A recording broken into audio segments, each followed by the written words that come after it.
햇살이 참 좋은 아침이었어요. 여느 때와 다름없이 거실 소파에 앉아 창밖으로 들어오는 볕을 쬐고 있었죠. 나이가 드니 따뜻한 게 최고더라고요. 뼈마디가 쑤시는 날도 이런 날은 조금이나마 부드러워지는 기분이 들어요. 며느리 은비가 콧노래를 부르며 제게 다가왔습니다. 어머님, 오늘 날씨 정말 좋죠?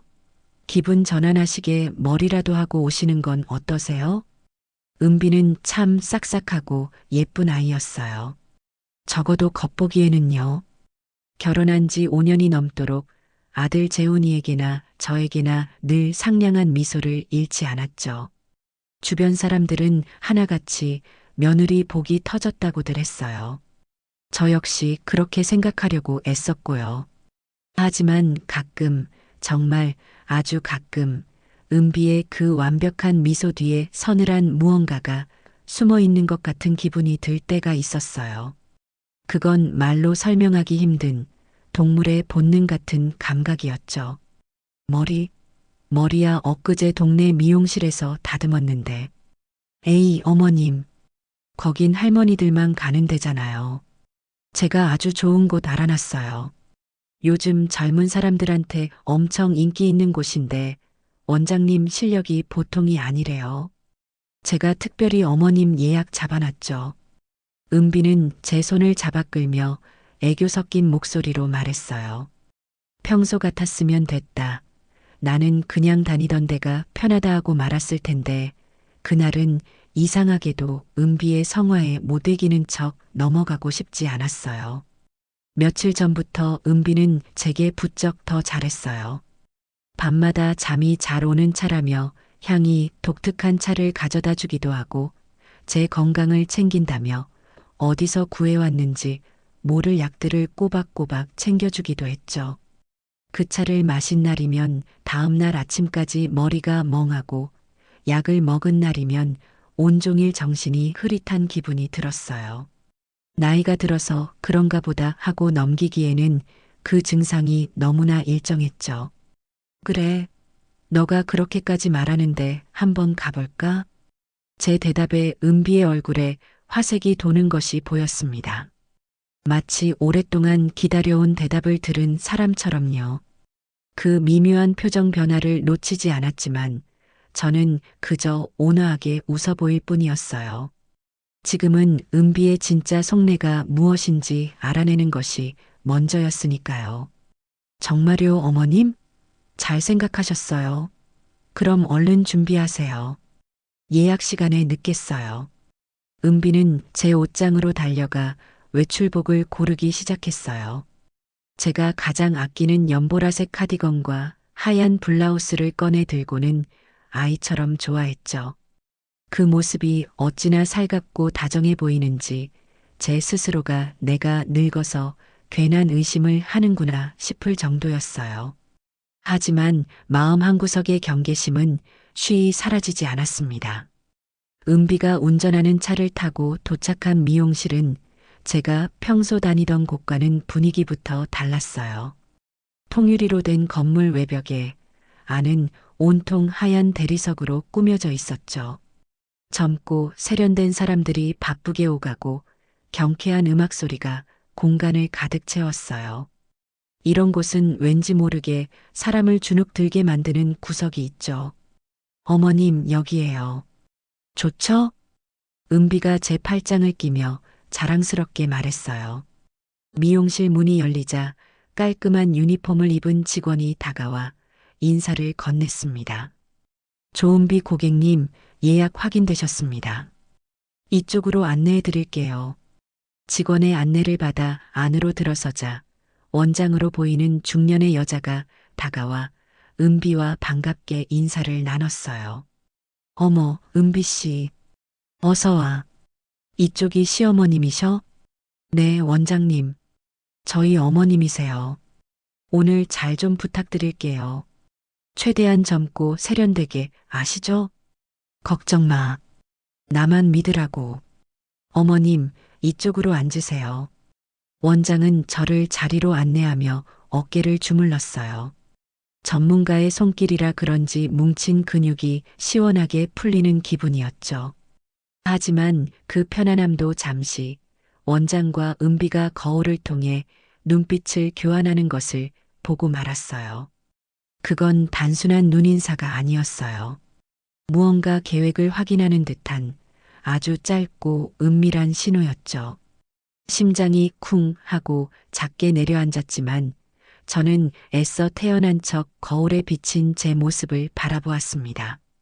희끗희끗한 머리카락, 자글자글한 눈가의 주름, 세월의 흔적이 고스란히 담긴 늙은 얼굴이었죠.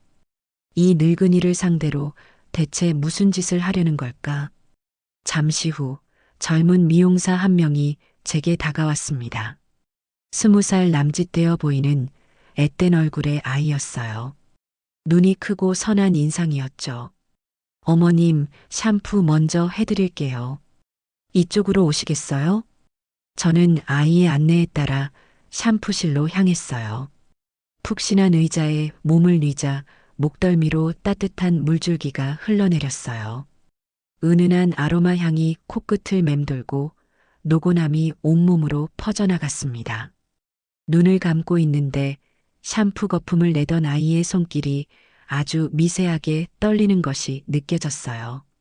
그리고 아이가 제 머리를 감싸 안으며 다른 사람들은 들을 수 없도록 샴푸 거품 소리에 섞어 귓가에 속삭였습니다. 그 목소리는 너무나 작았지만 제 뇌리에는 천둥처럼 울렸어요. 할머니, 빨리 도망쳐요. 순간 온몸의 피가 차갑게 식는 것 같았어요. 숨이 멎고 심장이 발끝으로 곤두박질 치는 기분이었죠. 하지만 저는 수십 년의 세월을 살아오며 터득한 평정심을 잃지 않았습니다. 눈을 번쩍 뜨거나 몸을 일으키는 대신 오히려 더 깊이 잠이 든 것처럼 미동도 하지 않았어요. 만약 제가 여기서 조금이라도 놀란 기색을 보인다면 이 아이가 위험해질지도 모른다는 생각이 들었기 때문이에요. 그리고 저 역시 무사히 이곳을 빠져나가지 못할 거라는 확신이 들었죠.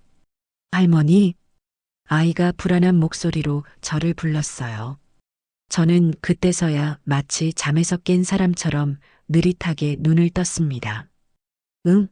아, 내가 깜빡 잠이 들었나 보네. 물 온도가 딱 좋아서 그랬나 봐. 저는 천진한 목소리로 말하며 아이를 향해 희미하게 웃어 보였어요. 아이는 제 얼굴을 살피며 안도하는 듯 했지만 눈동자는 여전히 불안하게 흔들리고 있었죠.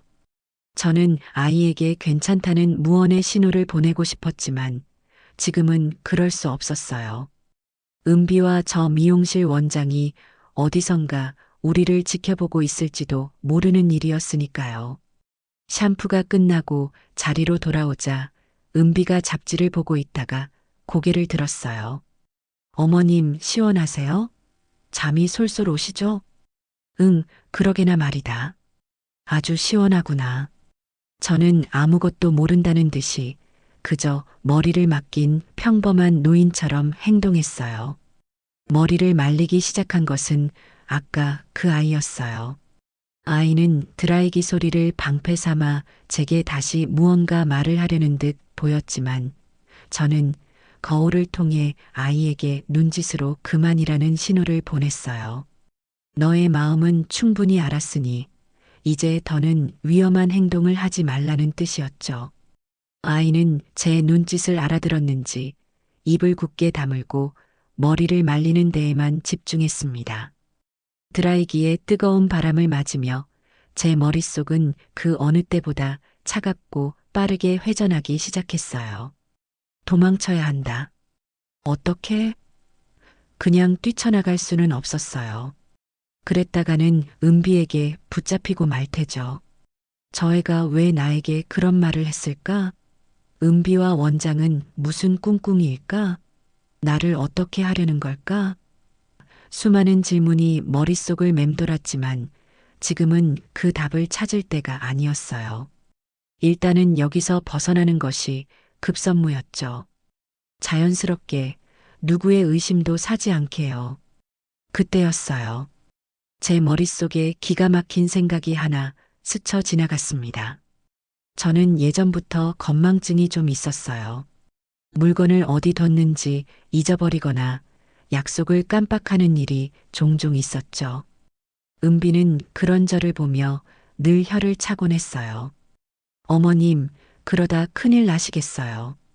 제가 옆에서 잘 챙겨드려야지. 바로 그거였어요. 은비가 제게 씌워놓은 정신없는 늙은이라는 프레임을 역으로 이용하는 겁니다.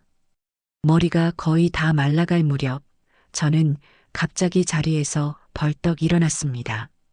너무나 갑작스러운 행동에 머리를 말리던 아이도 옆에서 잡지를 보던 은비도 깜짝 놀라 저를 쳐다봤어요. 어머님, 왜 그러세요? 아직 안 끝났는데. 은비가 당황한 목소리로 물었어요. 저는 정말 큰일이라도 난 사람처럼 다급하고 불안한 표정을 지으며 외쳤습니다. 아이고, 아이고, 내가 이놈의 정신 좀 봐. 집에 가스불을 켜놓고 나온 것 같아. 아까 국을 데운다고 올려놨는데 너랑 나온다고 정신이 없어서 깜빡했나 봐. 아이고, 어떡해. 제 연기는 너무나 실감났는지 미용실에 있던 모든 사람들의 시선이 제게로 쏠렸어요. 저는 정말 발을 동동 구르며 안절부절 못하는 모습을 보였죠. 가스불이요? 어머님 잘못 기억하시는 거 아니에요? 나오기 전에 제가 다 확인했는데. 은비가 저를 진정시키려 했지만 저는 은비의 말을 들을 생각도 없다는 듯이 뿌리쳤어요. 아니야, 아니야. 내가 분명히 켰어. 아이고, 이러다 집 다 태워먹겠다. 빨리 가봐야 해. 저는 가방을 움켜쥐고 미용실 출입구를 향해 허둥지둥 달려나갔습니다. 제 실감 나는 연기 앞에 은비도 더는 저를 붙잡지 못했어요. 오히려 어머님 같이 가요. 제가 모시고 갈게요. 하며 제 뒤를 따라왔죠. 하지만 저는 그 말을 들은 척도 하지 않았어요. 미용실 문을 열고 나가 큰 길로 뛰쳐나가자마자 마침 지나가던 빈 택시를 발견하고는 무작정 손을 흔들었어요. 택시, 택시. 택시가 제 앞에 멈춰서자 저는 뒤도 돌아보지 않고 차에 올라탔습니다.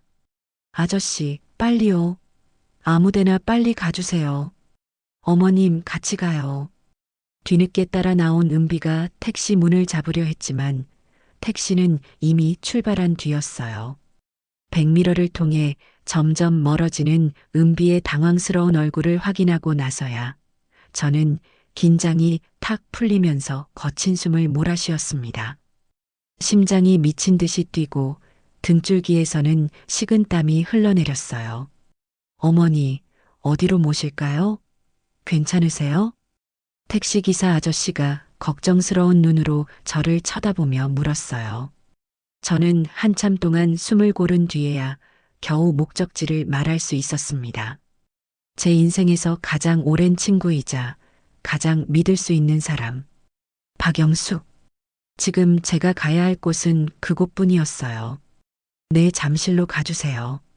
택시 창밖으로 빠르게 지나가는 풍경을 보며 저는 다시 한번 미용실에서 들었던 그 아이의 목소리를 떠올렸습니다. 할머니, 빨리 도망쳐요. 그 한마디가 제 평온했던 일상을 송두리째 흔들어 놓았어요. 이제 더는 예전처럼 아무것도 모르는 순진한 늙은이로 살아갈 수는 없었습니다. 정신을 똑바로 차려야 했어요. 대체 누가 왜 나를 해치려 하는지 알아내야만 했죠. 그리고 반드시 내 자신과 내 것을 지켜내야만 했습니다. 택시는 저의 굳은 결심을 아는지 모르는지 그저 묵묵히 서울의 복잡한 도로 위를 달려갈 뿐이었습니다. 이것은 아주 길고 험난한 싸움의 시작이었어요. 택시는 1시간 남짓 달려 친구 영숙이 사는 아파트 단지 앞에 멈춰 섰어요. 익숙한 풍경을 보니 그제야 안도의 한숨이 나왔죠. 택시에서 내리는 다리가 후들후들 떨렸지만 저는 애써 정신을 붙잡고 아파트 입구로 향했습니다. 영숙은 제가 연락도 없이 찾아왔는데도 현관문을 열자마자 아무것도 묻지 않고 저를 와락 껴안아 주었어요. 제 몰골이 아마 말도 아니었을 겁니다. 명자야, 대체 무슨 일이야? 얼굴이 하얗게 질렸어. 어서 들어와. 영숙의 따뜻한 손에 이끌려 집 안으로 들어서자 구수한 된장찌개 냄새가 코를 찔렀어요. 그 평범한 일상의 냄새에 꾹꾹 눌러왔던 긴장이 한꺼번에 터져 나오면서 눈물이 왈칵 쏟아졌습니다. 저는 어린아이처럼 영숙의 품에 안겨 한참을 울었어요. 영숙은 제 등을 말없이 토닥여주며 제가 진정될 때까지 기다려주었죠. 수십 년을 함께한 친구라는 건 그런 거더라고요. 구구절절 설명하지 않아도 내 슬픔의 깊이를 알아주는 사람이요. 한참 만에 울음을 그치고 식탁 의자에 앉자 영숙은 따뜻한 보리차 한 잔을 제 앞에 놓아주었어요. 김이 모락모락 피어오르는 찻잔을 두 손으로 감싸쥐니 조금씩 정신이 돌아오는 것 같았어요. 이제 말해봐, 명자야. 무슨 일이 있었던 거야? 너가 이렇게 연락도 없이 찾아올 애가 아니잖아. 그것도 이런 얼굴을 하고. 저는 어디서부터 어떻게 이야기를 시작해야 할지 몰라 잠시 망설였어요. 하지만 영숙의 단호하면서도 걱정스러운 눈빛을 보니 더는 숨길 수 없었죠. 저는 미용실에서의 일부터 차근차근 털어놓기 시작했어요. 은비가 며칠 전부터 부쩍 친절하게 굴었던 일, 굳이 다니지도 않던 고급 미용실에 저를 데려간 일, 그리고 샴푸를 해주던 그 젊은 아이가 제 귓가에 속삭였던 그 끔찍한 말까지요. 할머니, 빨리 도망쳐요. 라고 했어. 아주 작았지만 분명히 그렇게 들었어. 영숙아. 제 이야기가 끝나자 영숙의 표정은 딱딱하게 굳어 있었습니다. 영숙은 젊었을 때 꽤 이름 있는 보험사에서 일했어요. 그것도 그냥 직원이 아니라 보험 사기나 수상한 보험금 청구권을 전문적으로 조사하는 특별조사팀 팀장이었죠. 그래서인지 이런 일에 대한 감이 보통 사람과는 달랐어요. 그 아이 인상착의는 기억나? 그럼 20살 조금 넘었을까? 눈이 아주 크고 선하게 생긴 아이였어. 손에 작은 별 모양 문신이 있었던 것 같아. 그래. 일단 그 아이는 너를 도우려 한 게 맞아. 자기 신변에 위험이 닥칠 걸 알면서도 너에게 경고를 한 거야. 정말 용감한 아이네. 영숙은 잠시 생각에 잠기더니 저를 똑바로 쳐다보며 말했어요. 명자야, 이제부터 내가 하는 말 잘 들어. 이건 그냥 단순한 해프닝이 아니야. 아주 치밀하게 계획된 범죄의 시작일 수 있어. 너의 며느리 조은비가 꾸민 짓일 가능성이 아주 높아. 설마 은비가 왜? 걔가 나한테 얼마나 잘했는데. 솔직히 믿고 싶지 않았어요. 지난 5년간 은비는 제게 흠잡을 데 없는 며느리였으니까요. 아들 재훈이보다 더 살갑게 제 생일을 챙기고 제가 좋아하는 반찬을 만들어다 주곤 했어요. 하지만 영숙의 다음 말을 듣는 순간 제 마지막 희망마저 산산조각 나고 말았습니다. 사람 속은 모르는 거야. 잘해주는 것만큼 사람의 경계심을 무너뜨리기 좋은 방법도 없지. 내가 볼 때 이건 내 재산을 노린 수작이야. 너를 정신적으로 문제가 있는 사람, 예를 들면 치매 환자 같은 걸로 몰아서 법적으로 금치산자나 한정치산자 선고를 받게 하려는 거지. 그렇게 되면 너의 모든 재산 처분 권한이 후견인에게 넘어가거든. 그 후견인 자리를 누가 차지하려고 하겠어? 바로 내 아들과 며느리겠지. 영숙의 말은 한치의 오차도 없는 논리로 제 심장을 파고들었어요. 그제야 지난 몇 달간 은비가 보였던 이상한 행동들이 하나둘씩 퍼즐처럼 맞춰지기 시작했습니다. 어느 날부터인가 은비는 제게 어머님, 요즘 자꾸 깜빡깜빡하시네요 라는 말을 입에 달고 살았어요. 처음에는 그냥 나이가 들어서 그런가 보다 하고 넘겼죠. 그런데 그 빈도가 점점 잦아졌어요. 한 번은 제가 아끼던 옷반지를 잃어버린 적이 있어요. 온 집안을 다 뒤져도 나오지 않아서 속상해하고 있는데 며칠 뒤에 은비가 어머님, 이걸 왜 냉장고에 넣어두셨어요? 라며 찾아주었죠. 저는 전혀 기억이 없었지만 은비가 워낙 확신에 차서 말하니 내가 정말 정신이 없었나 보다 하고 자책하고 말았어요. 지금 생각해보니 그건 은비가 일부러 꾸민 짓이었어요. 저 스스로가 제 기억력을 의심하게 만들려는 수작이었죠. 또 한 번은 초등학교 동창들 모임에 가는 날이었어요. 은비가 제게 어머님, 모임 날짜 다음 주 아니에요? 제가 달력에 표시해뒀는데 라고 말했죠. 저는 분명히 그날이라고 기억했지만 은비가 하도 단호하게 말해서 결국 모임에 가지 않았어요. 나중에 친구에게 전화해서 확인해 보니 제가 기억했던 날짜가 맞았고요.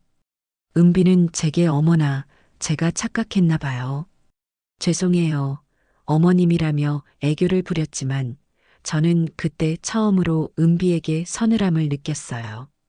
저를 사회적으로 고립시키려는 의도가 다분히 보였거든요. 가장 결정적인 것은 바로 은비가 매일 밤 타주던 그 잠 잘 오는 차였어요. 저는 그 차를 마신 날이면 다음 날까지 머리가 안개 속처럼 뿌옇고 중요한 일들도 잘 기억나지 않았어요. 아마도 그 차에는 사람의 판단력을 흐리게 만드는 약 성분이 들어있었을 거예요. 은비는 그렇게 약물을 이용해서 저를 서서히, 그러나 확실하게 망가뜨리고 있었던 겁니다. 영수가 나 어떡하면 좋지? 우리 재훈이는 아무것도 모를 거야. 걔는 착한 애야. 분명 은비한테 속고 있는 걸 거야. 물론이겠지. 하지만 그 착한 아들이 지금은 내 편이 아니야. 제 마누라 말에 완전히 넘어가서 너를 의심의 눈초리로 보고 있을 거라고. 그러니 지금부터는 아들도 믿으면 안 돼. 오직 너 자신과 나만 믿어야 해. 영숙은 자리에서 일어나 제 어깨를 단단히 붙잡았어요. 명자야, 정신 차려. 여기서 무너지면 안 돼. 저들이 원하는 대로 되는 거야. 너 이대로 당하고만 있을 거야?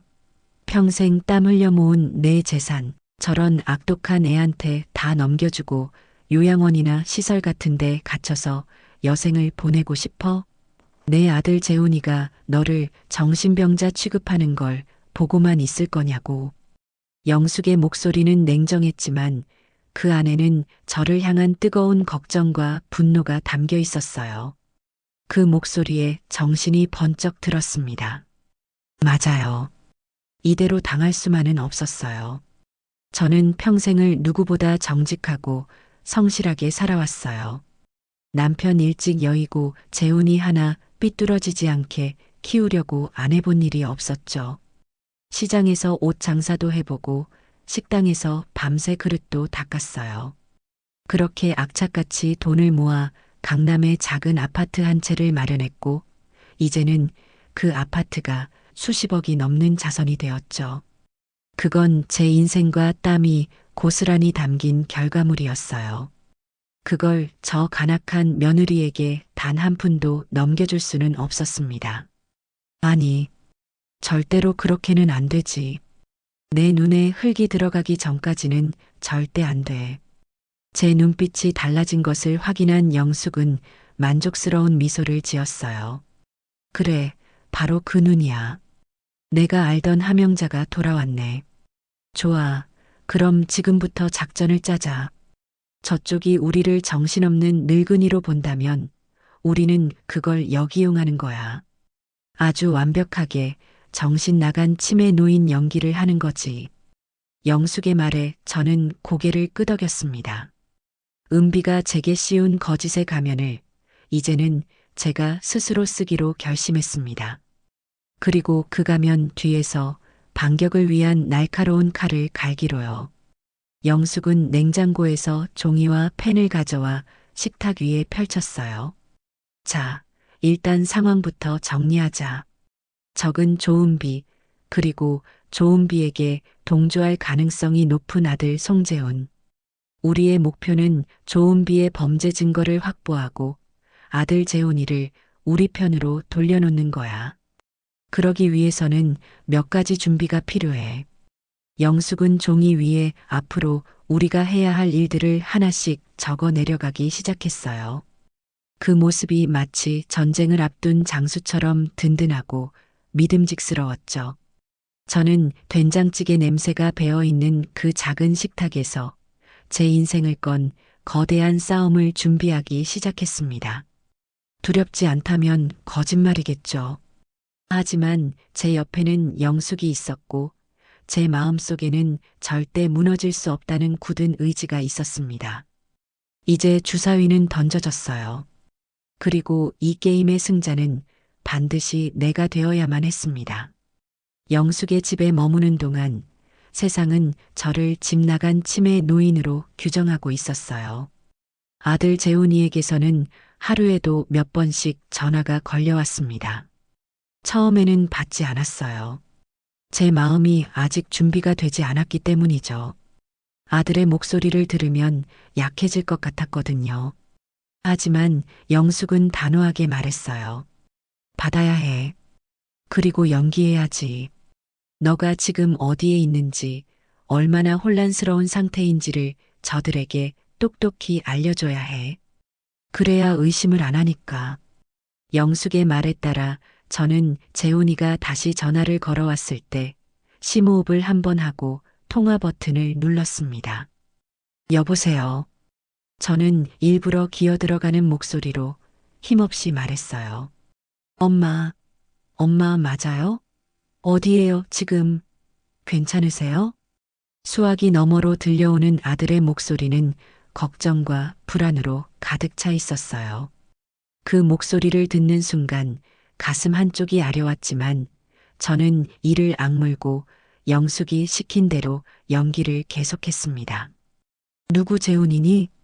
여기가 어딘지 잘 모르겠어. 길이 너무 많아. 내가 왜 여기 와 있는 거지? 엄마, 정신 차려봐요. 주변에 뭐 보여요? 큰 건물이나 간판 같은 거. 몰라 모르겠어.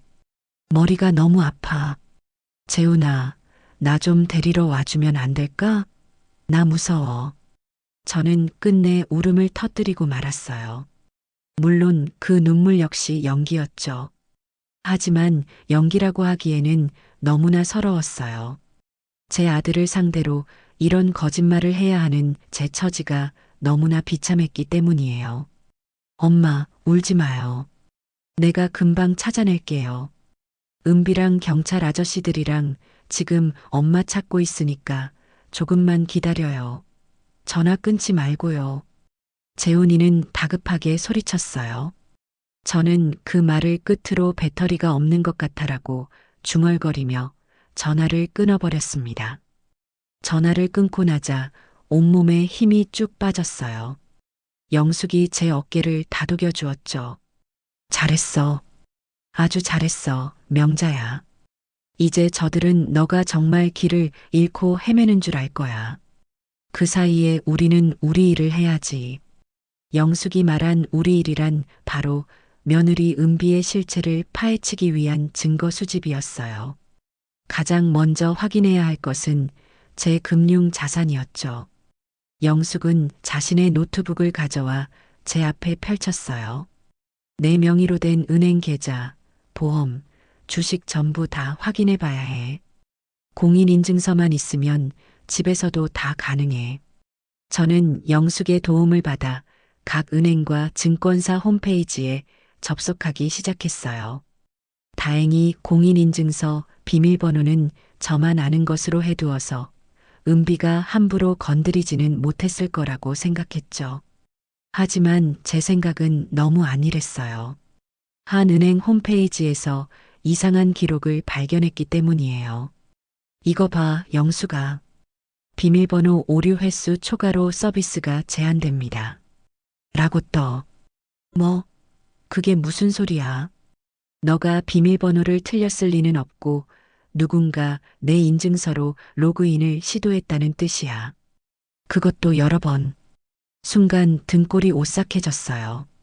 은비가 제 서재 컴퓨터에 저장되어 있던 공인인증서를 복사해서 제 계좌를 털려고 했던 거예요.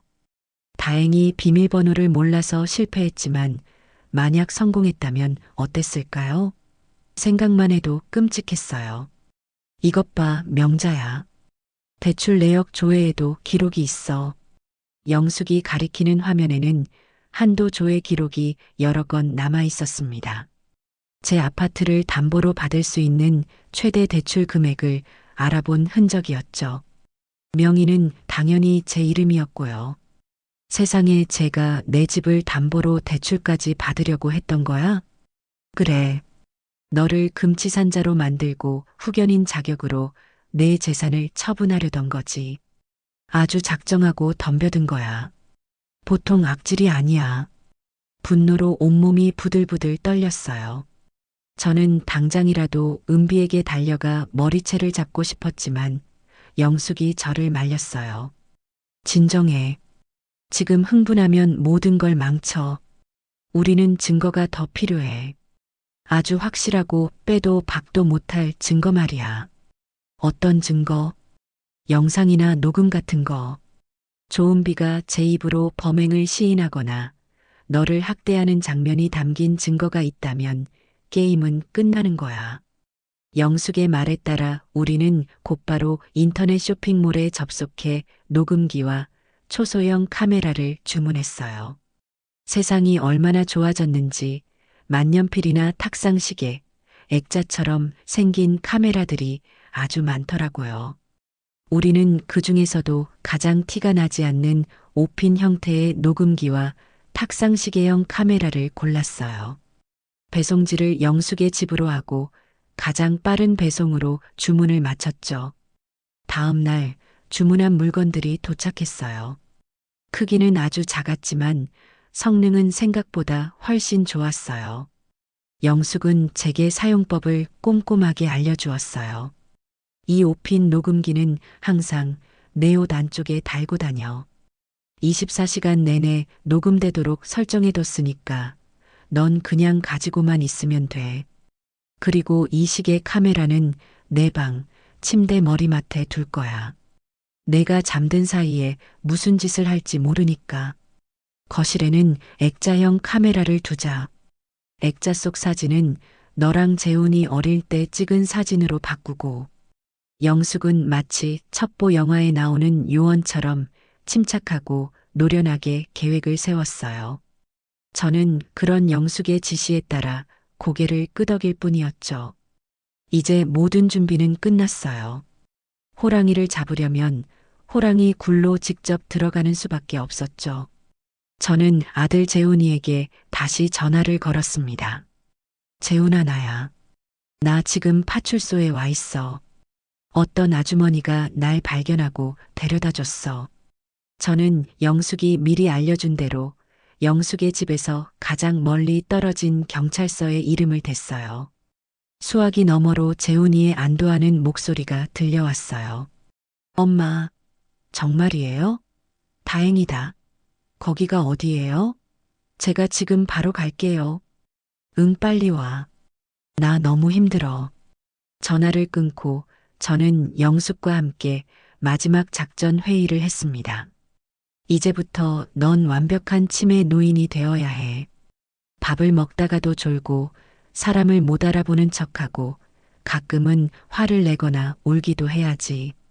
조은비가 너를 보며 아, 이제 정말 다 됐구나 하고 방심하게 만들어야 해. 할 수 있겠어? 그럼.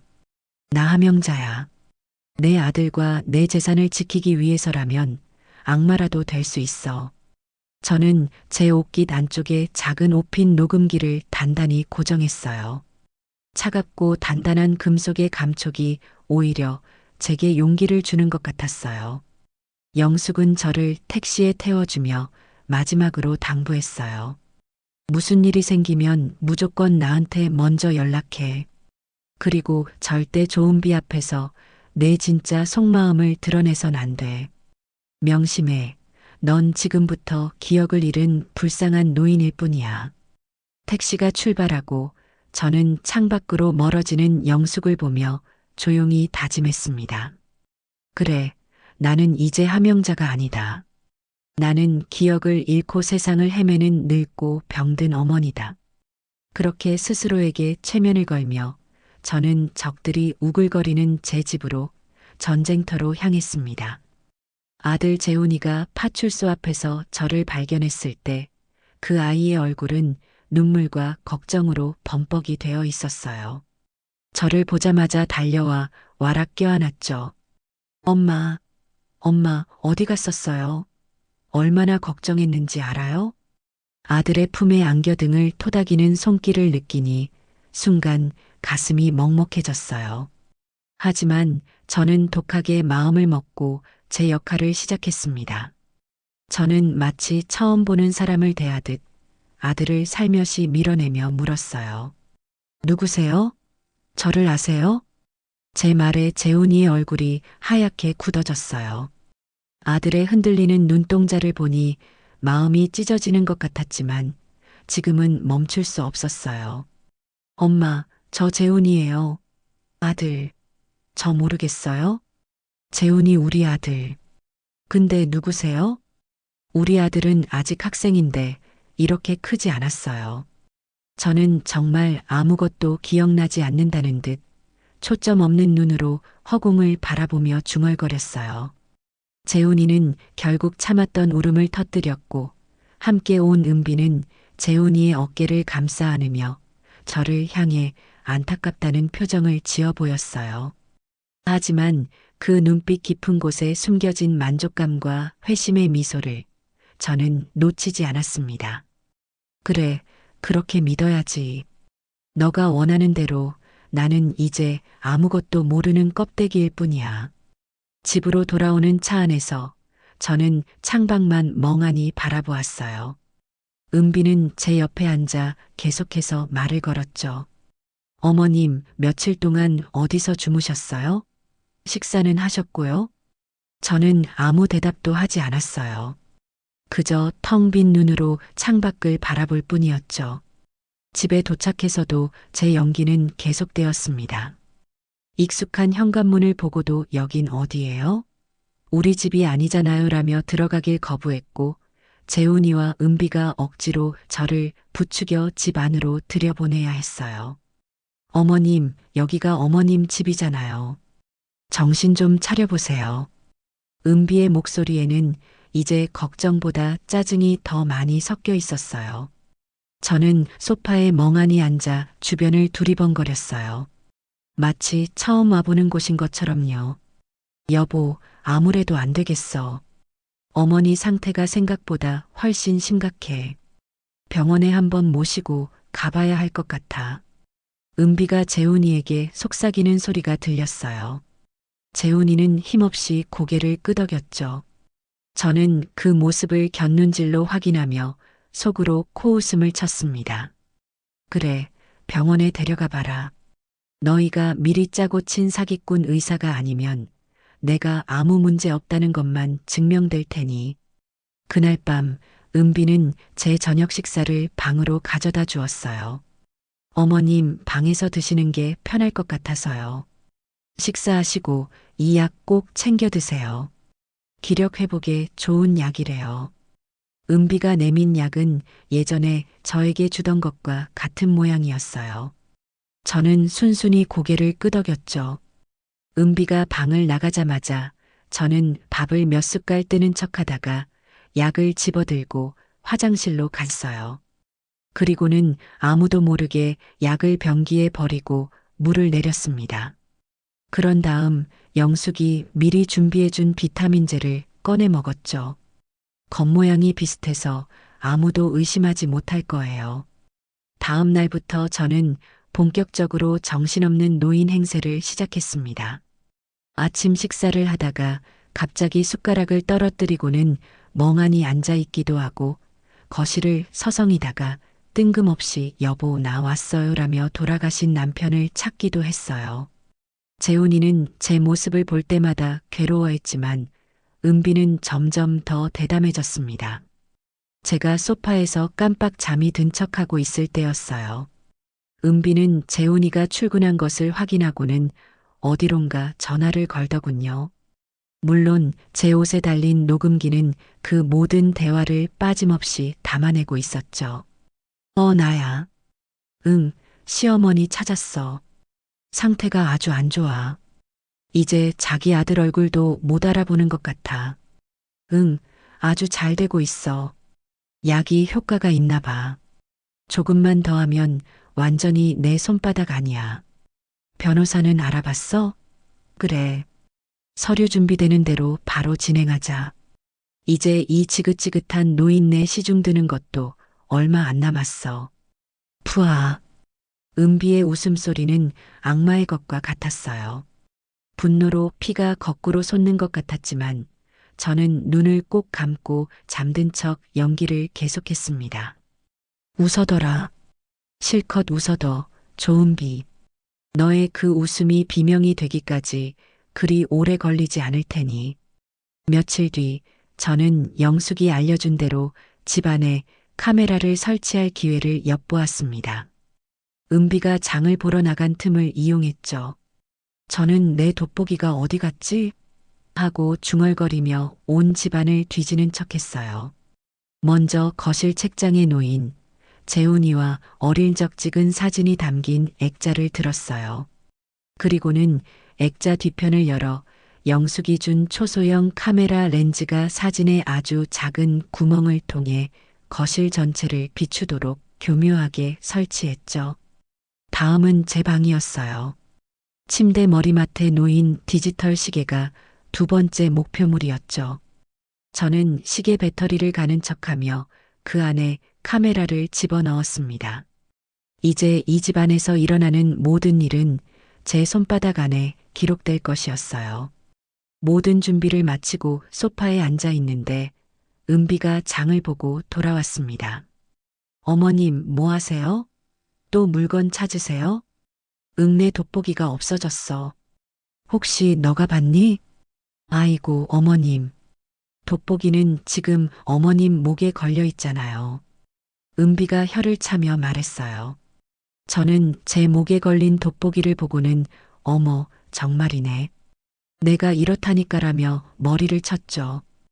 은비는 그런 저를 한심하다는 듯 쳐다보더니 부엌으로 향했어요. 저는 그 서늘한 경멸의 시선을 온몸으로 느끼며 이제 정말 마지막 단계에 가까워졌음을 직감했습니다. 조은비가 저의 이 완벽한 연기에 속아 자신의 모든 것을 드러낼 그 순간이 머지않았다는 것을요. 저는 그저 더 완벽하게, 더 처절하게 무너지는 연기를 할 뿐이었습니다. 폭풍전야의 고요함 속에서 저는 조용히 칼을 갈고 있었습니다. 집안에 감시 카메라를 설치하고 난 며칠 뒤 저는 다음 단계의 덫을 놓기 시작했어요. 조은비라는 짐승을 사냥하기 위해서는 아주 달콤하고 치명적인 미끼가 필요했죠. 그 미끼는 바로 돈이었습니다. 며느리의 탐욕을 최대한으로 자극해서 제 스스로 파놓은 함정에 제 발로 걸어 들어오게 만들어야 했어요. 작전은 아침 식탁에서 시작되었습니다. 저는 평소처럼 멍하니 숟가락만 들고 앉아 있었어요. 재훈이와 은비는 그런 저를 아예 없는 사람 취급하며 둘만의 대화를 나누고 있었죠. 여보, 어머님 저러시는 거 봐. 저러다 사람도 못 알아보시겠어. 하루라도 빨리 우리가 나서서 챙겨드려야지. 알아, 은비야. 근데 막상 서류 같은 걸 진행하려고 하니까 마음이 좀 그렇다. 마음이 왜 그래? 이게 다 어머님을 위한 길이라니까. 나중에 재산 문제로 형제들끼리 다툼이라도 생기면 어쩔 거야. 우리가 미리 정리해서 안전하게 관리해드리는 게 효도지. 은비는 아주 능숙하게 재훈이를 구슬리고 있었어요. 저는 바로 지금이 미끼를 던질 때라고 판단했죠. 저는 들고 있던 숟가락을 쨍그랑 소리가 나게 바닥에 떨어뜨렸어요. 두 사람의 시선이 제게로 향했죠. 저는 마치 꿈에서 깬 사람처럼 눈을 몇 번 깜빡이더니 아주 불안한 목소리로 중얼거리기 시작했습니다. 통장 내 통장. 그게 어디 있더라. 아이고, 그걸 잃어버리면 안 되는데. 내 피 같은 돈인데. 제 말에 재훈이는 엄마 또 시작이에요? 통장은 제가 잘 보관하고 있잖아요 라며 대수롭지 않게 말했어요. 하지만 은비의 눈은 달랐어요. 그 눈은 마치 사냥감을 발견한 맹수처럼 번뜩이고 있었죠. 어머님, 무슨 통장 말씀이세요? 재훈 씨가 갖고 있는 거 말고 또 있으세요? 은비가 제 옆으로 다가와 아주 다정한 목소리로 물었어요. 저는 은비의 질문에는 대답하지 않고 여전히 혼잣말을 중얼거렸어요. 거기에 재훈이 아빠가 남겨준 돈이랑 내가 평생 모은 돈이 다 들어있는데 이 집 판 돈도 거기다 넣어둬야 안전한데 아이고 내 정신 좀 봐. 그걸 어디다 뒀을까? 저는 이 집 판 돈이라는 말을 일부러 흘렸어요. 은비가 제 재산을 얼마나 탐내는지 시험해보고 싶었거든요. 아니나 다를까 그 말을 듣는 순간 은비의 입가에 아주 미세한 경련이 일어나는 것을 보았어요. 탐욕으로 가득 찬 인간이 흥분을 감추지 못할 때 나타나는 전형적인 반응이었죠. 네, 집을 파신다고요? 어머님, 그게 무슨 말씀이세요? 은비가 화들짝 놀라며 물었어요. 재훈이도 놀란 눈으로 저를 쳐다봤고요. 그럼 팔아야지. 이 넓은 집에 나 혼자 어떻게 살아? 관리비만 많이 나오고. 얼른 팔아서 작은 오피스텔로 옮기고 남는 돈은 그 통장에 넣어둬야지. 그래야 우리 재훈이 물려줄 때도 편하고. 저는 마치 정말 그럴 계획이 있는 사람처럼 아주 구체적으로 말했어요. 물론 전부 거짓말이었죠. 이 집은 제 인생 그 자체였어요. 팔 생각은 추호도 없었죠. 하지만 은비는 제 말을 철석같이 믿는 눈치였어요. 어머님, 그런 중요한 결정을 저희랑 상의도 없이 하시면 어떡해요?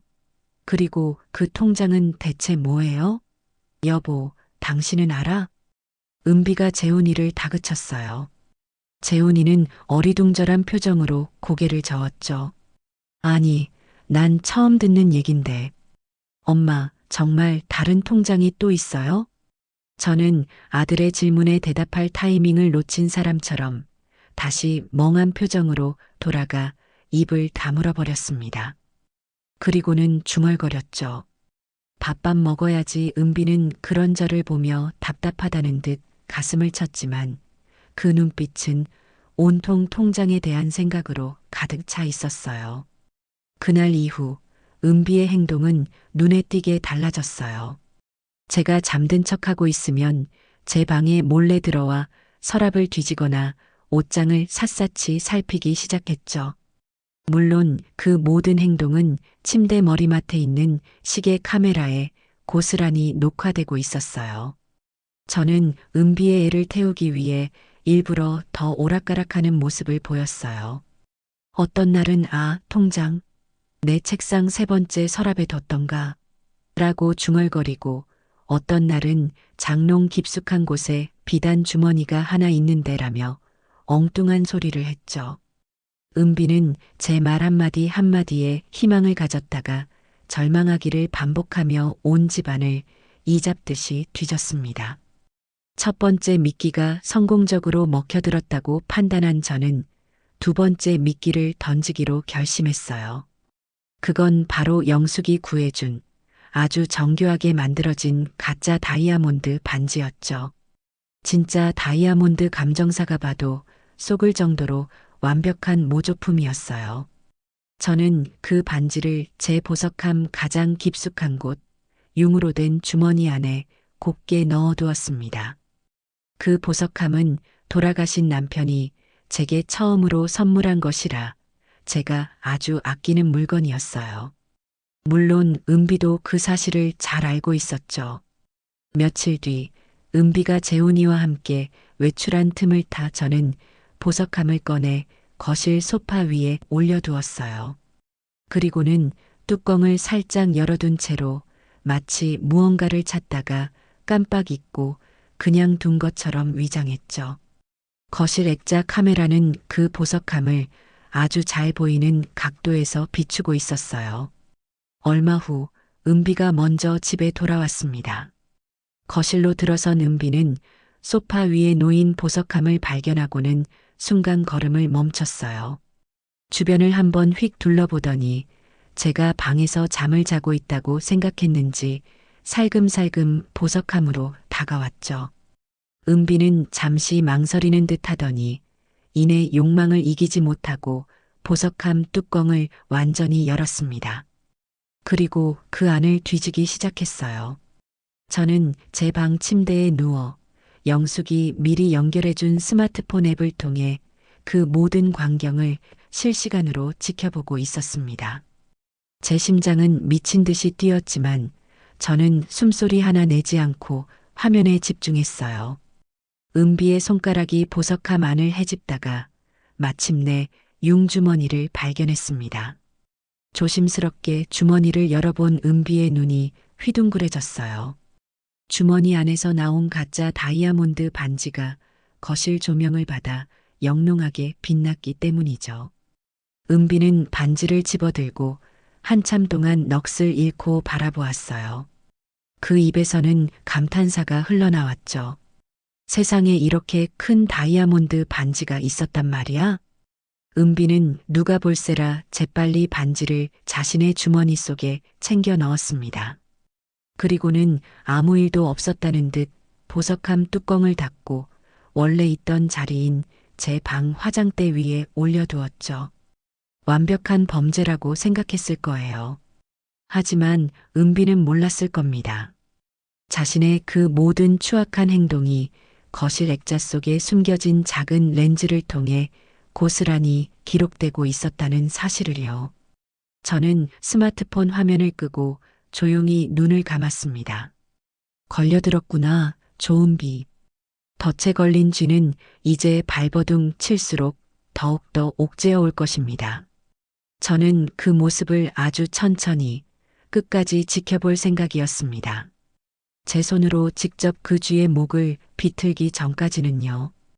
그날 밤 저는 오랜만에 아주 깊고 편안한 잠을 잘 수 있었습니다. 며느리 은비가 제 덫에 제대로 걸려들고 난 후 저는 다음 목표인 아들 재훈이의 마음을 흔드는 작전에 돌입했어요. 재훈이는 제 유일한 피부치였고 저는 그 아이가 아내의 거짓말에 속아 진실을 보지 못하는 것이 너무나 가슴 아팠습니다.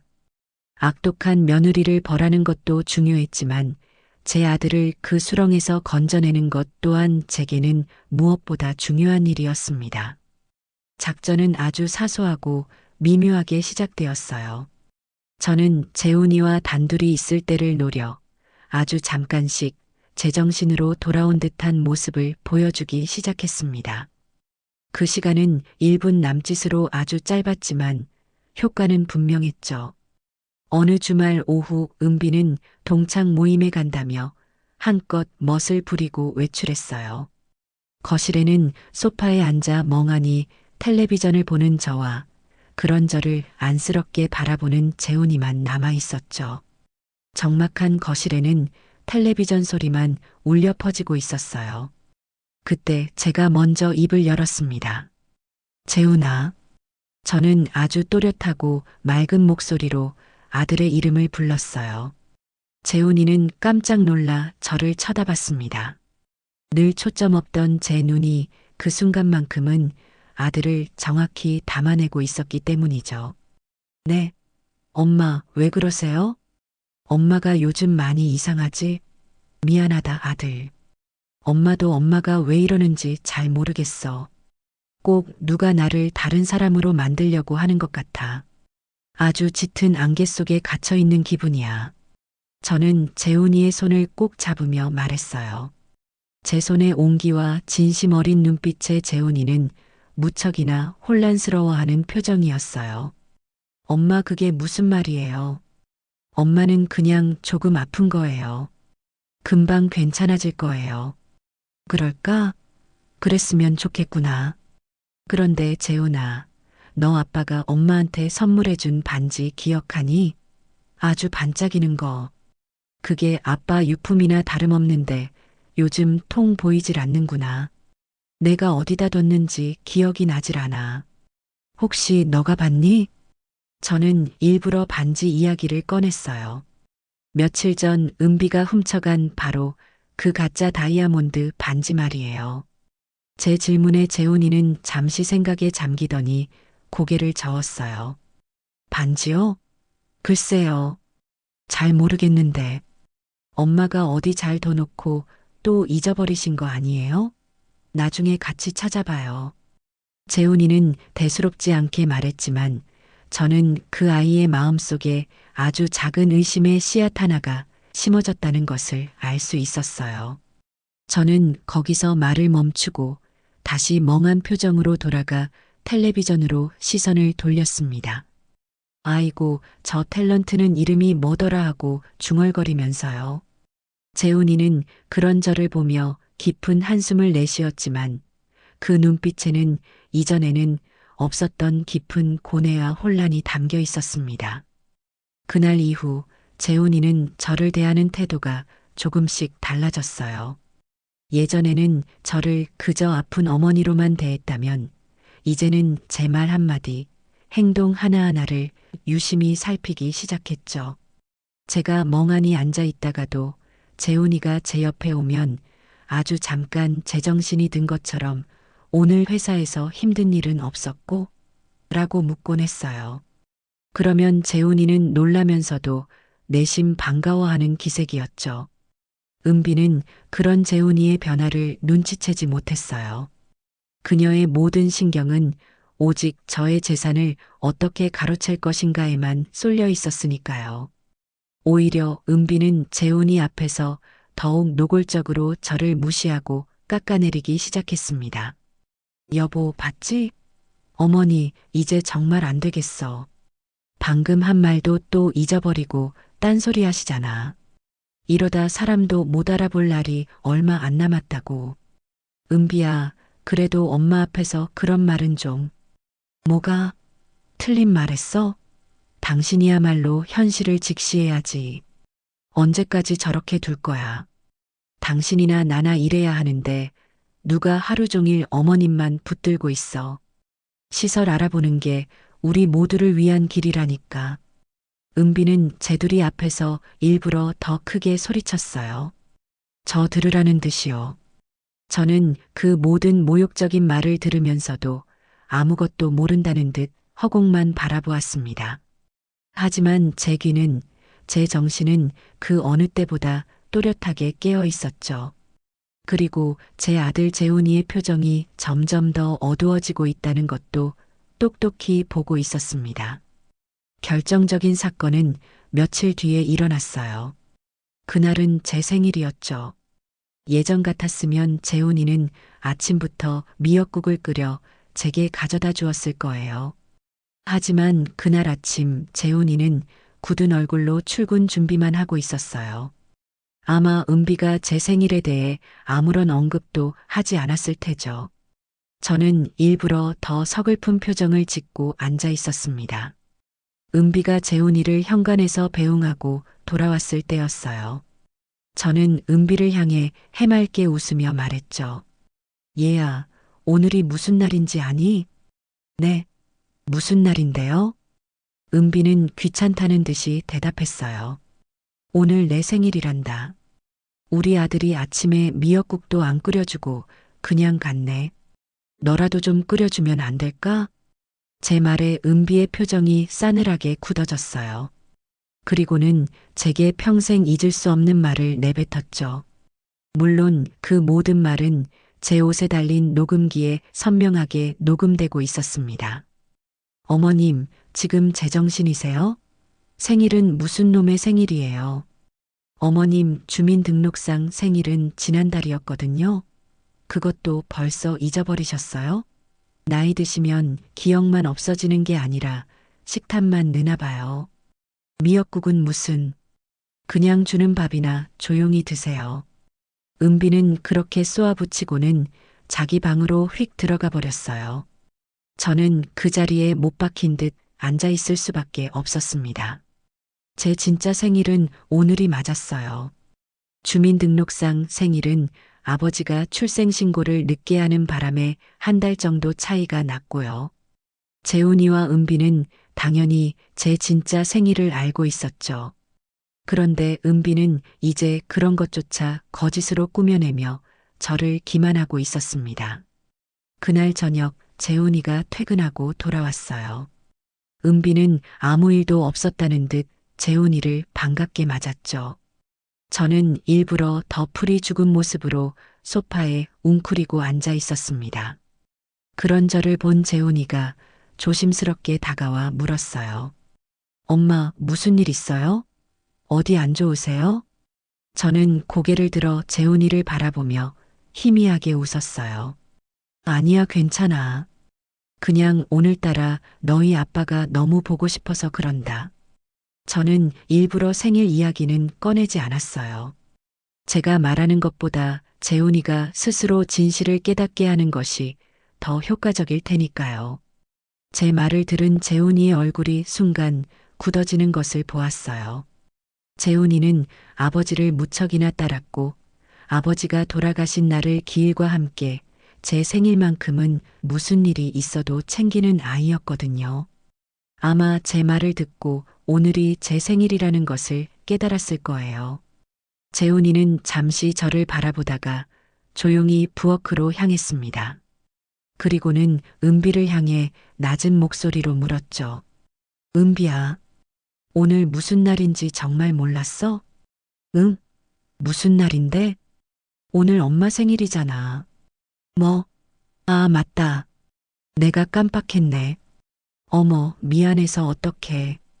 요즘 어머님 신경 쓰느라 내 정신이 없었나 봐. 은비는 능청스럽게 연기했어요. 하지만 재훈이는 더 이상 예전처럼 쉽게 속아 넘어가지 않았습니다. 아침에 엄마가 너한테 미역국 끓여달라고 했다면서. 근데 왜 나한테는 그런 말 한마디도 안 했어? 재훈이의 목소리는 차갑게 가라앉아 있었어요. 은비는 당황한 기색이 역력했죠. 아, 그게 어머님이 오늘이 생일이라고 하시는데 내가 알기로는 지난달이었거든. 그래서 어머님이 또 기억을 잘못하고 계신가 보다 하고 당신 신경 쓸까봐 일부러 말 안 했지. 됐어. 더는 듣고 싶지 않아. 재훈이는 그렇게 말하고는 밖으로 나가버렸어요. 혼자 남은 은비는 분하다는 듯 입술을 깨물었죠. 저는 그 모든 상황을 모르는 척 여전히 멍하니 앉아 있었지만 속으로는 쾌재를 불렀습니다. 그래, 재훈아. 이제야 조금씩 진실이 보이기 시작하는구나. 제 아들의 마음속에 심어진 작은 의심의 씨앗이 이제 막 단단한 불신의 벽을 뚫고 싹을 틔우기 시작한 것입니다. 아들 재훈이의 마음이 흔들리기 시작할 무렵 집 밖에서는 친구 영숙이 며느리 은비의 뒤를 캐며 분주하게 움직이고 있었어요. 저는 은비가 잠든 틈을 타 영숙과 몰래 통화하며 상황을 공유하고 다음 계획을 세웠죠. 영숙의 목소리는 언제나처럼 차분하고 확신에 차 있어서 제게 큰 힘이 되어 주었습니다. 어느 날 밤 영숙에게서 전화가 걸려왔어요. 저는 화장실에 가는 척하며 조용히 전화를 받았죠. 명자야, 나야. 조은비의 꼬리를 잡았어. 아주 결정적인 거야. 정말? 그게 뭔데? 너희 며느리 빚더미에 앉아 있어. 그것도 아주 크게. 2년 전에 친구랑 동업해서 수입 의류 매장을 열었는데 1년도 못 가서 말아먹었더군. 그때 진 빚이 사채까지 끌어다 써서 눈덩이처럼 불어났어. 지금 독촉이 아주 심한가 봐. 영숙의 말에 모든 것이 명확해졌어요. 은비가 왜 그렇게 필사적으로 내 재산을 노렸는지 그 동기가 선명하게 드러난 거죠. 단순히 더 편하게 살고 싶어서가 아니었어요. 당장 발등에 떨어진 불을 꺼야 하는 아주 절박한 상황이었던 겁니다. 그래서 그걸 어떻게 알아냈어? 보험조사원 경력이 어디 가나. 예전에 알던 신용정보회사 후배한테 부탁해서 좀 알아봤지. 불법은 아니고 합법적인 테두리 안에서 알아볼 수 있는 건 다 알아본 거야. 채무 내역뿐만 아니라 최근 몇 달간의 카드 사용 내역도 확보했어. 그런데 아주 재미있는 걸 발견했지. 재미있는 거? 응. 너희 며느리 명품 쇼핑을 아주 꾸준히 했더군. 빚독촉에 시달리는 사람치고는 씀씀이가 아주 해퍼. 이건 아마도 빚을 갚기 위한 목적 외에도 내 돈으로 자기 인생을 바꿔보려는 욕심이 아주 크다는 증거야. 영숙의 분석은 날카로웠어요. 은비는 그저 빚을 갚는 수준을 넘어 제 돈으로 자신의 신분을 상승시키고 사치스러운 생활을 영위하고 싶었던 거겠죠. 참으로 가증스럽고 뻔뻔한 욕심이었어요. 그리고 한 가지 더. 너를 맨 처음 도와줬던 그 미용실 아가씨, 내가 만나고 왔어. 정말? 그 아이는 괜찮대? 괜찮고 말고. 아주 똑 부러지고 용감한 아가씨더군. 그날 있었던 일을 전부 다 말해줬어. 조은비가 미용실 원장이랑 미리 짜고 너를 데려간 게 맞았어. 원장한테 돈을 좀 챙겨주고 우리 시어머니가 요즘 정신이 오락가락하시니 잘 좀 부탁한다는 식으로 말을 맞췄다는 거야. 아마 미용실에서 내가 이상 행동을 보이는 장면을 연출해서 증거로 남기려고 했을 수도 있어. 세상에 그렇게까지 치밀하게. 그래. 그런데 그 젊은 미용사가 우연히 조은비가 복도에서 친구랑 통화하는 걸 들었다는 거야. 우리 시어머니, 이제 얼마 안 남았어. 정신병원에 보내든 시설에 보내든 해서 재산만 넘겨받으면 이 지긋지긋한 빚쟁이 인생도 끝이야 라고 말하는 걸 똑똑히 들었대. 그래서 이건 아니다 싶어서 위험을 무릅쓰고 너한테 경고를 한 거였어. 물론 증인으로 서주기로 약속도 받아냈고 든든한 증인까지 확보했다는 말에 저는 천군만마를 얻은 기분이었어요. 얼굴도 이름도 모르는 그 젊은 미용사의 용기가 너무나 고마워서 눈물이 핑 돌았죠. 마지막으로 가장 중요한 거야, 명자야. 조은비가 너한테 먹이던 그 약, 성분 분석 결과가 나왔어. 저는 숨을 죽이고 영숙의 다음 말을 기다렸어요. 예상대로였어. 의사 처방 없이는 절대 구할 수 없는 강력한 신경안정제 성분이 다량으로 검출됐어. 물론 독극물은 아니지만 이걸 장기간 복용하면 인지 능력이 현저히 떨어지고 기억력 감퇴나 환각 증세까지 유발할 수 있는 아주 위험한 약이야. 약을 구해준 사람도 알아냈어. 시내 작은 병원에서 간호조무사로 일하는 조은비의 고등학교 동창이더군. 그 친구를 설득해서 증언을 확보하는 건 시간 문제일 거야. 저는 전화를 끊고 한참 동안 화장실 거울 앞에 서서 제 얼굴을 바라보았습니다. 은비가 주는 약을 먹지 않은 지 꽤 되었지만 여전히 얼굴은 푸석하고 눈은 퀭했어요. 그동안 저 약이 내 몸을 얼마나 망가뜨렸을까 생각하니 치가 떨렸습니다. 하지만 동시에 승리가 바로 눈앞에 와 있다는 강한 확신이 들었어요. 증거는 차고 넘칠 만큼 모였고 이제 남은 것은 이 모든 증거를 터뜨린 결정적인 무대를 만드는 것뿐이었습니다. 며칠 뒤 저는 영숙이 시킨 대로 마지막 증거 수집에 나섰어요. 바로 은비가 제게 먹이는 약의 실물을 확보하는 것이었죠. 저는 은비가 저녁을 차리는 틈을 타 은비의 방에 몰래 들어갔어요. 심장이 터질 것처럼 뛰었지만 저는 침착하게 행동했습니다. 은비는 보통 약을 자신의 화장대 서랍에 보관했어요. 제가 서랍을 열자 익숙한 약봉지가 눈에 들어왔죠. 저는 그 중에서 약 2알을 꺼내 미리 준비해간 휴지에 감쌌습니다. 그리고는 서랍을 원래대로 닫아놓고 조용히 방을 빠져나왔어요. 그날 밤 저는 영숙에게 임무 완수라는 짧은 문자를 보냈습니다. 다음 날 아침 영숙은 저희 아파트 재활용 쓰레기를 버리는 곳에서 저와 만나기로 약속했어요. 제가 아침에 분리수거를 하는 척하며 밖으로 나가면 영숙이 그곳에서 기다렸다가 약을 건네받기로 한 거죠. 다음 날 아침 저는 평소보다 더 정신없는 사람처럼 행동하며 집안을 서성거렸어요. 아이고, 오늘은 재활용 버리는 날인데 내가 해야지. 내가 할 수 있어. 은비는 그런 저를 보며 어머님은 그냥 앉아 계세요. 제가 할게요라고 말렸지만 저는 고집을 부렸어요. 아니야, 아니야.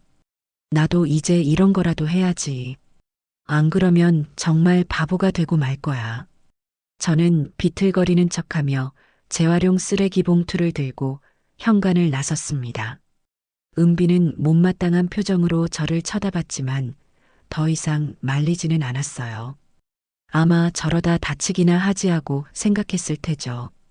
아파트 1층 분리수거장에 도착하자 모자를 푹 눌러 쓴 영숙이 저를 기다리고 있었어요. 저는 주변을 한번 살핀 뒤 영숙에게 다가가 쓰레기를 버리는 척하며 품속에 숨겨두었던 약을 건넸습니다. 이거야. 조심해. 알았어. 고생했어, 명자야. 이제 정말 다 끝나가. 조금만 더 버텨. 영숙은 약을 받아들고는 호련히 사라졌어요. 저는 잠시 그 자리에 서서 아침의 차가운 공기를 깊게 들이마셨습니다.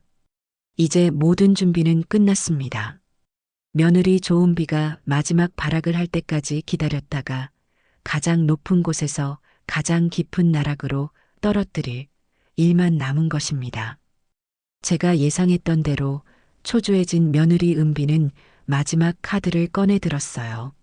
제 아들 재훈이가 더 이상 자기 말대로 움직여주지 않고 저 역시 그저 멍하니 시간만 보내자 상황을 한 번에 끝내버릴 강력한 한 방이 필요하다고 생각했던 거겠죠.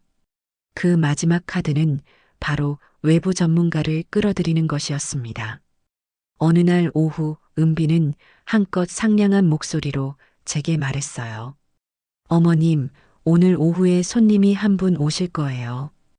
어머님 건강이 걱정된다고 재훈 씨 친구분이 와서 상담 좀 해주신댔어요.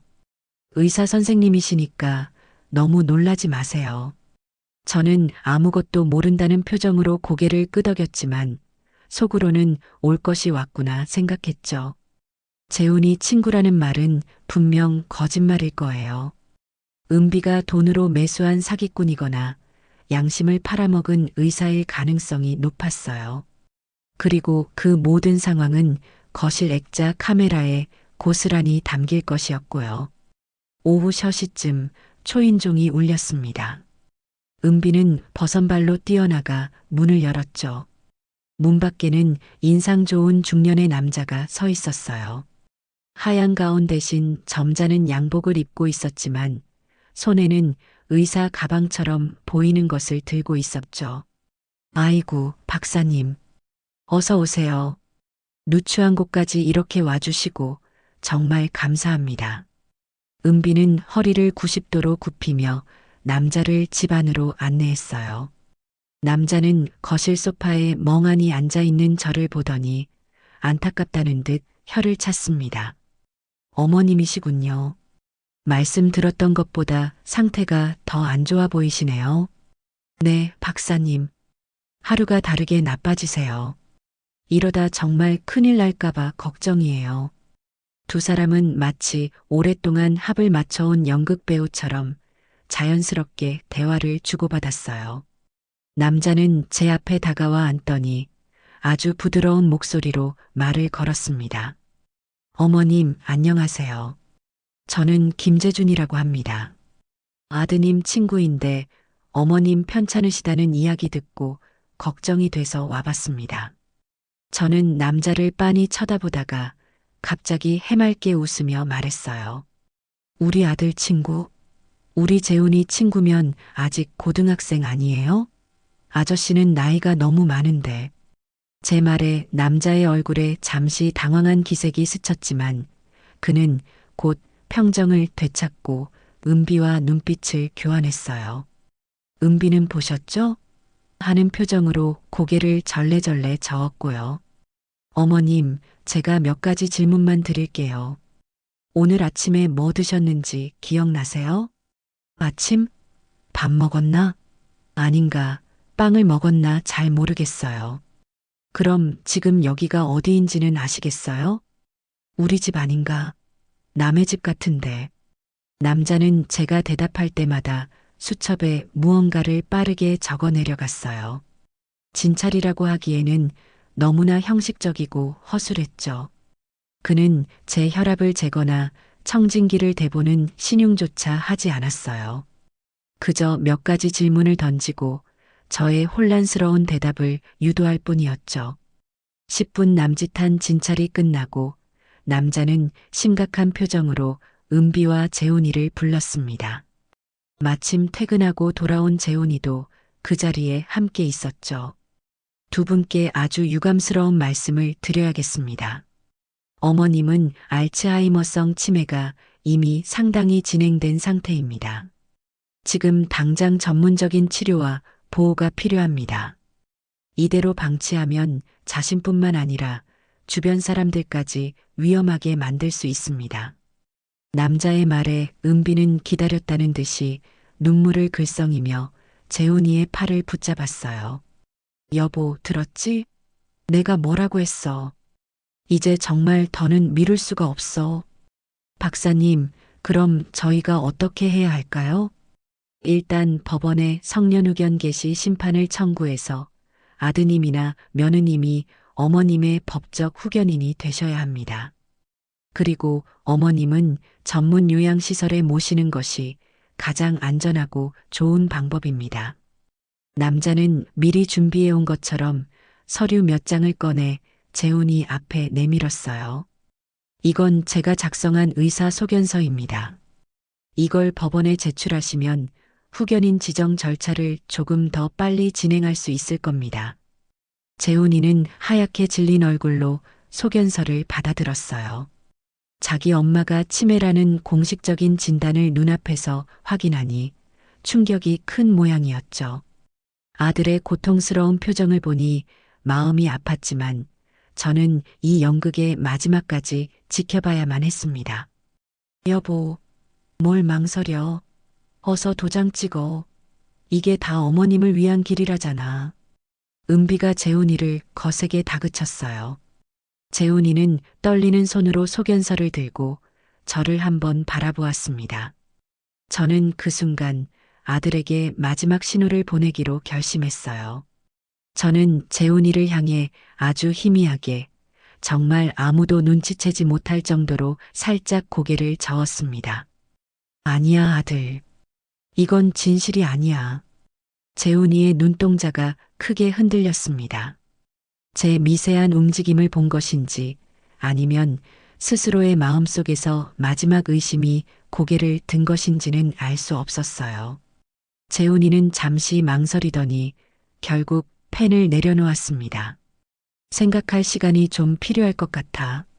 엄마 인생이 걸린 문제인데 이렇게 하루아침에 결정할 수는 없어. 여보, 은비가 소리쳤지만 재훈이는 단호했어요. 오늘은 이만 돌아가 주십시오, 선생님. 와주셔서 감사합니다.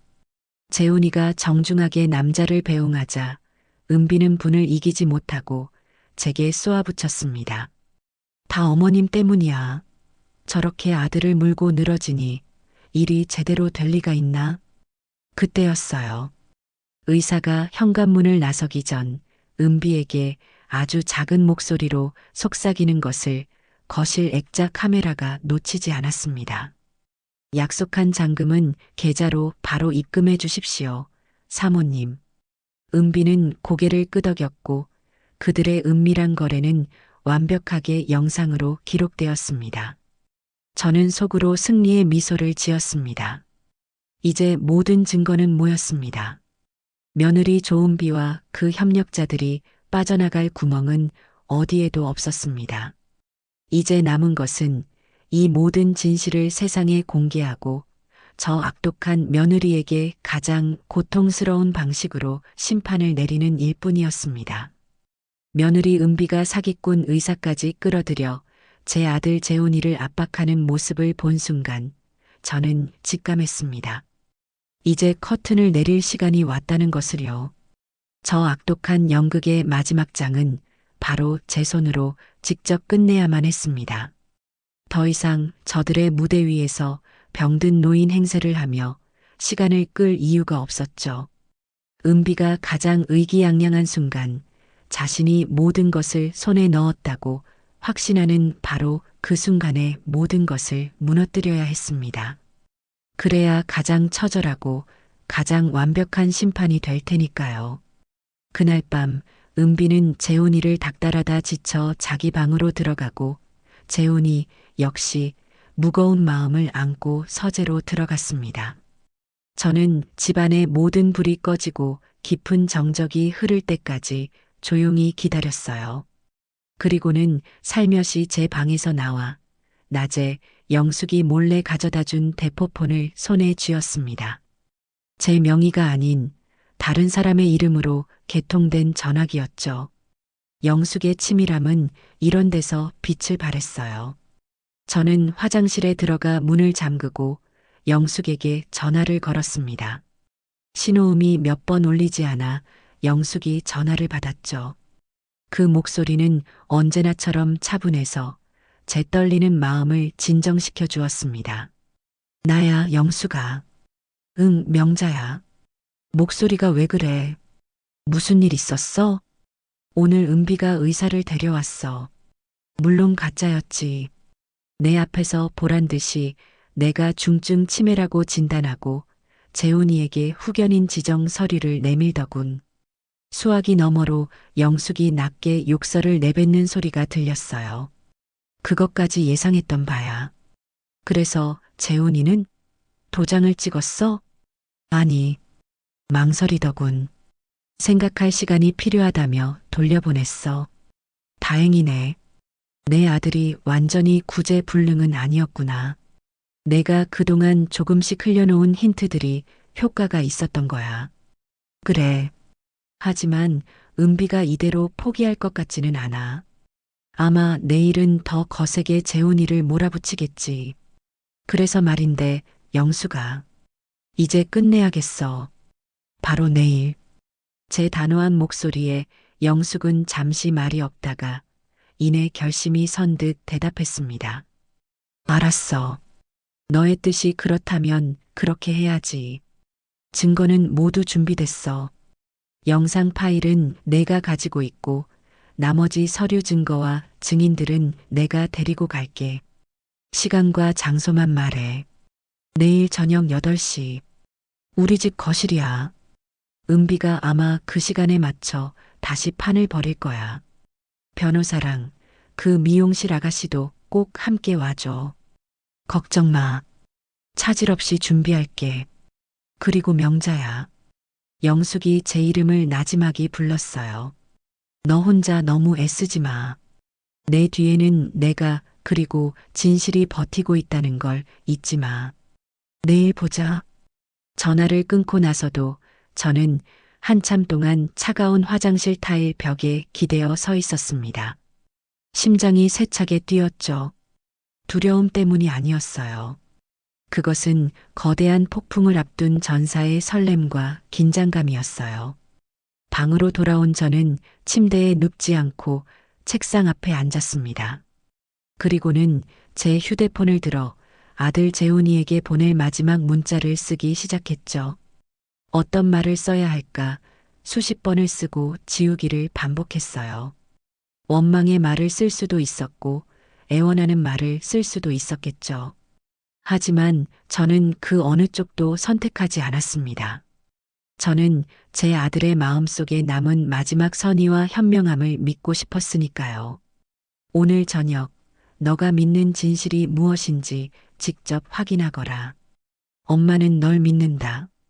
아주 짧은 문장이었지만 거기에는 제 모든 마음이 담겨 있었어요. 아들을 향한 믿음, 그리고 진실을 선택하라는 마지막 기회였죠. 전송 버튼을 누르고 저는 휴대폰 전원을 완전히 꺼버렸습니다. 이제 제가 할 수 있는 모든 준비는 끝났습니다. 남은 것은 운명에 맡기고 내일의 무대 위에서 제 마지막 연기를 펼치는 것뿐이었어요. 다음 날 아침 집안의 공기는 그 어느 때보다 무겁고 차가웠습니다. 재훈이와 은비는 아침 식탁에서 단 한마디도 나누지 않았어요. 재훈이는 밤새 한숨도 못 잔 사람처럼 얼굴이 헬쑥했고 은비는 그런 재훈이를 잡아먹을 듯이 노려보고 있었죠. 저는 평소처럼 멍한 표정으로 밥알만 씹고 있었지만 온 신경은 두 사람에게 쏠려 있었습니다. 재훈이가 출근하고 난 뒤 은비는 제게 다가와 살벌한 목소리로 말했어요. 어머님, 똑똑히 들으세요.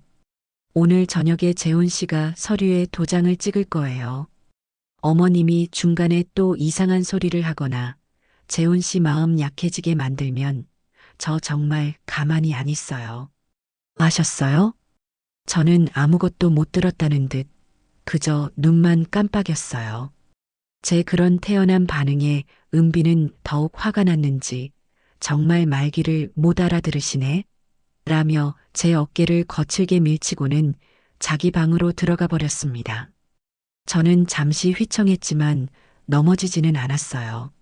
속으로 조용히 숫자를 세웠죠. 이제 앞으로 10시간. 시간은 더디게 하지만 꾸준히 흘러갔습니다.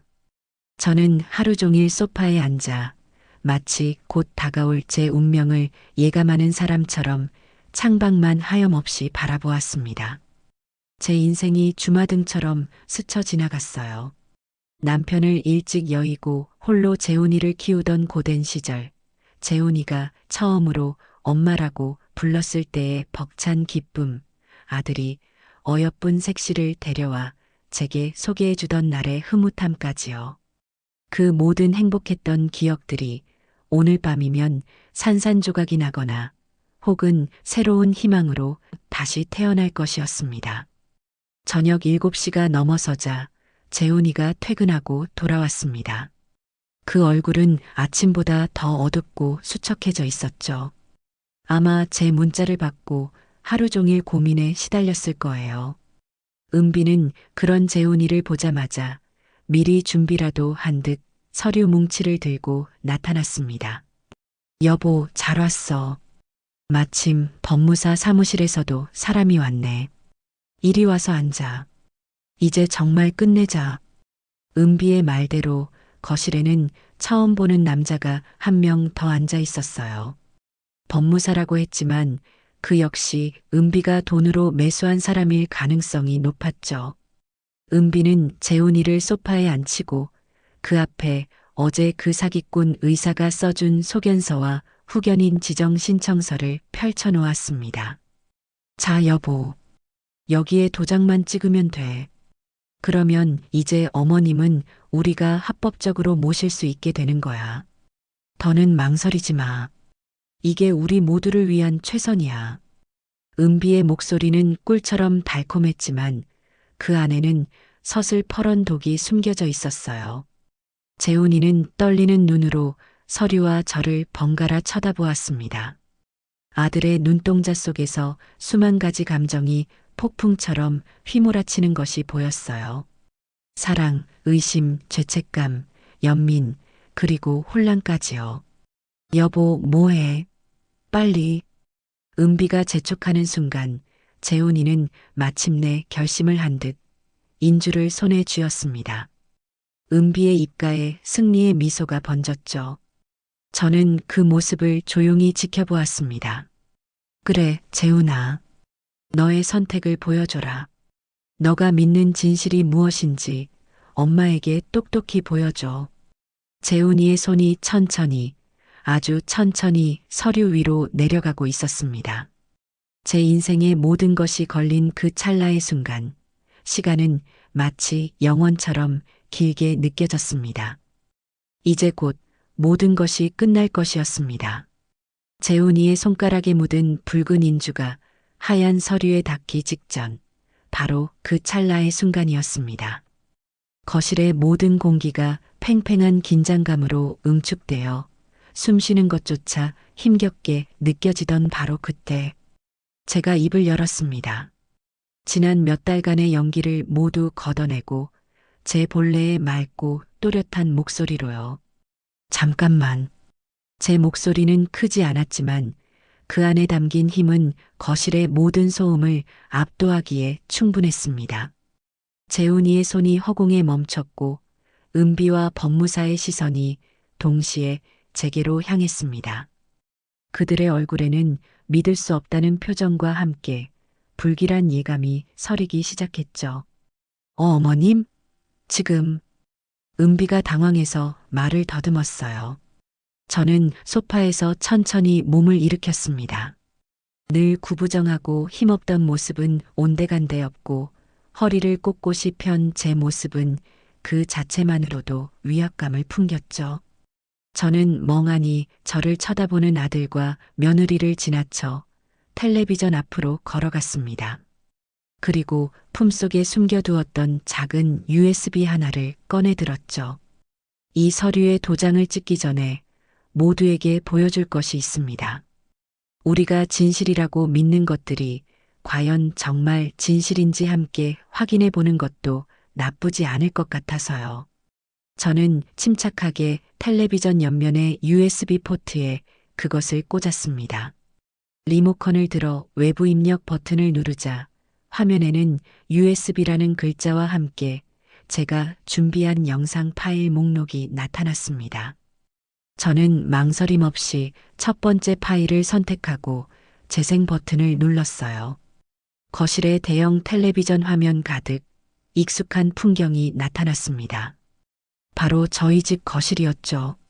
화면 속에는 며칠 전에 은비가 등장했습니다.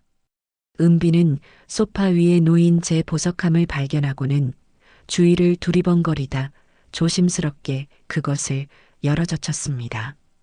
그리고 그 안에서 반짝이는 다이아몬드 반지를 꺼내 들고는 황홀한 표정을 지었죠. 잠시 망설이던 그녀는 이내 반지를 자신의 주머니 속에 깊숙이 찔러 넣었습니다. 화면 속 은비의 표정에는 탐욕과 죄책감, 그리고 흥분이 뒤섞여 있었죠. 이게 뭐야? 이게 무슨 영상이야? 은비가 비명을 질렀어요. 얼굴이 새하얗게 질려서는 당장이라도 텔레비전을 부술 듯이 달려들 기세였죠. 하지만 그녀의 발은 바닥에 붙어버린 듯 움직이지 않았습니다. 이게 뭐냐니? 너가 내 방에서 내 반지를 훔치는 영상이지. 아주 잘 찍히지 않았니? 요즘 기술이 참 좋아. 저는 아무렇지도 않다는 듯 태연하게 대답하며 다음 영상을 재생했습니다. 이번에 화면에 나타난 것은 제 방이었습니다. 화면 속에 저는 침대에 잠들어 있었고 은비가 제 방에 들어와 짜증 섞인 목소리로 혼잣말을 하는 장면이었습니다. 아이고, 저 징글징글한 노인네. 숨소리도 듣기 싫어. 언제까지 저러고 있을 거야. 약을 좀 더 써야 하나? 확 그냥 잠자는 사이에 아니지. 참아야 해. 거의 다 왔어. 조은비, 조금만 더 참자. 은비의 끔찍한 혼잣말이 거실에 울려 퍼지자 재훈이는 숨을 제대로 쉬지 못했어요. 하는 소리만 내며 믿을 수 없다는 듯 화면과 은비를 번갈아 쳐다봤죠. 자신의 아내가 잠든 어머니의 머리맡에서 저런 끔찍한 저주를 퍼부었다는 사실을 도저히 받아들일 수 없는 모양이었습니다. 저는 멈추지 않았습니다. 세 번째 영상을 틀었죠. 그 영상에는 은비가 거실에서 누군가와 통화하는 모습이 담겨 있었습니다. 바로 제가 잠든 척하며 들었던 그 통화 내용이었죠. 응, 나야. 시어머니, 아주 잘 되고 있어. 약이 효과가 있는지 이제 자기 아들 얼굴도 못 알아본다니까. 푸아, 이제 이 지긋지긋한 노인네 시중 드는 것도 얼마 안 남았어. 재산만 넘겨받으면 이 빌어먹을 빚쟁이 인생도 끝이야. 은비의 경박한 웃음소리가 스피커를 통해 흘러나오자 재훈이는 결국 자리에 주저앉고 말았습니다. 아들의 무너지는 모습을 보니 마음이 아팠지만 저는 여기서 멈출 수 없었습니다. 이 아이가 얼마나 어리석은 믿음에 사로잡혀 있었는지 제 눈으로 똑똑히 확인하게 해야만 했으니까요. 마지막 영상은 바로 며칠 전 사기꾼 의사가 이 집에 찾아왔을 때의 기록이었습니다. 영상 속에서 의사는 제게 몇 가지 형식적인 질문을 던지고는 너무나 쉽게 중증 치매라는 진단을 내렸습니다. 그리고 영상의 마지막 그가 현관문을 나서며 은비에게 속삭이는 목소리가 아주 선명하게 녹음되어 있었죠. 약속한 잔금은 계좌로 바로 입금해 주십시오. 사모님. 그 장면을 끝으로 영상은 끝났습니다. 텔레비전 화면은 검게 변했고 거실에는 무거운 침묵만이 내려앉았습니다. 법무사라는 남자는 상황이 심상치 않음을 깨닫고 슬금슬금 뒷걸음질 치고 있었고 재훈이는 넋이 나간 사람처럼 바닥에 주저앉아 있었습니다. 그리고 은비는 더 이상 비명을 지르거나 변명을 하지 않았어요. 그녀는 그저 사시나무 떨듯 떨며 모든 것을 포기한 사람처럼 멍하니 화면을 바라보고 있었죠.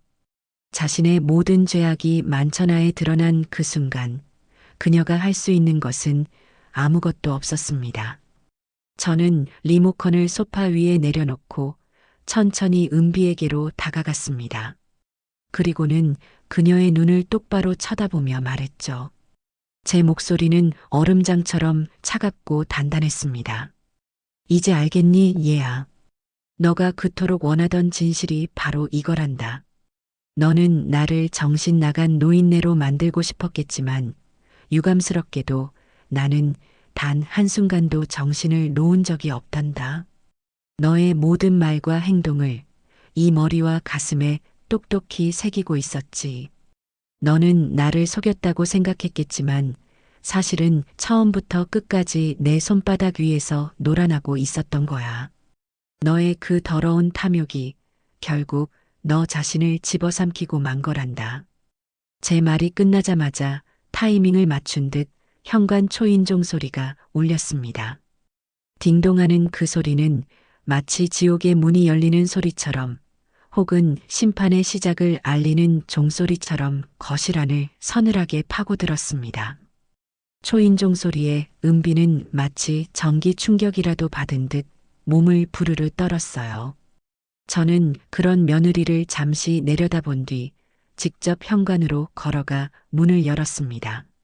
문 밖에는 제 친구 영숙과 훤칠한 인상의 젊은 변호사, 그리고 제게 처음으로 위험을 알려주었던 그 용감한 미용실 아가씨가 서 있었죠.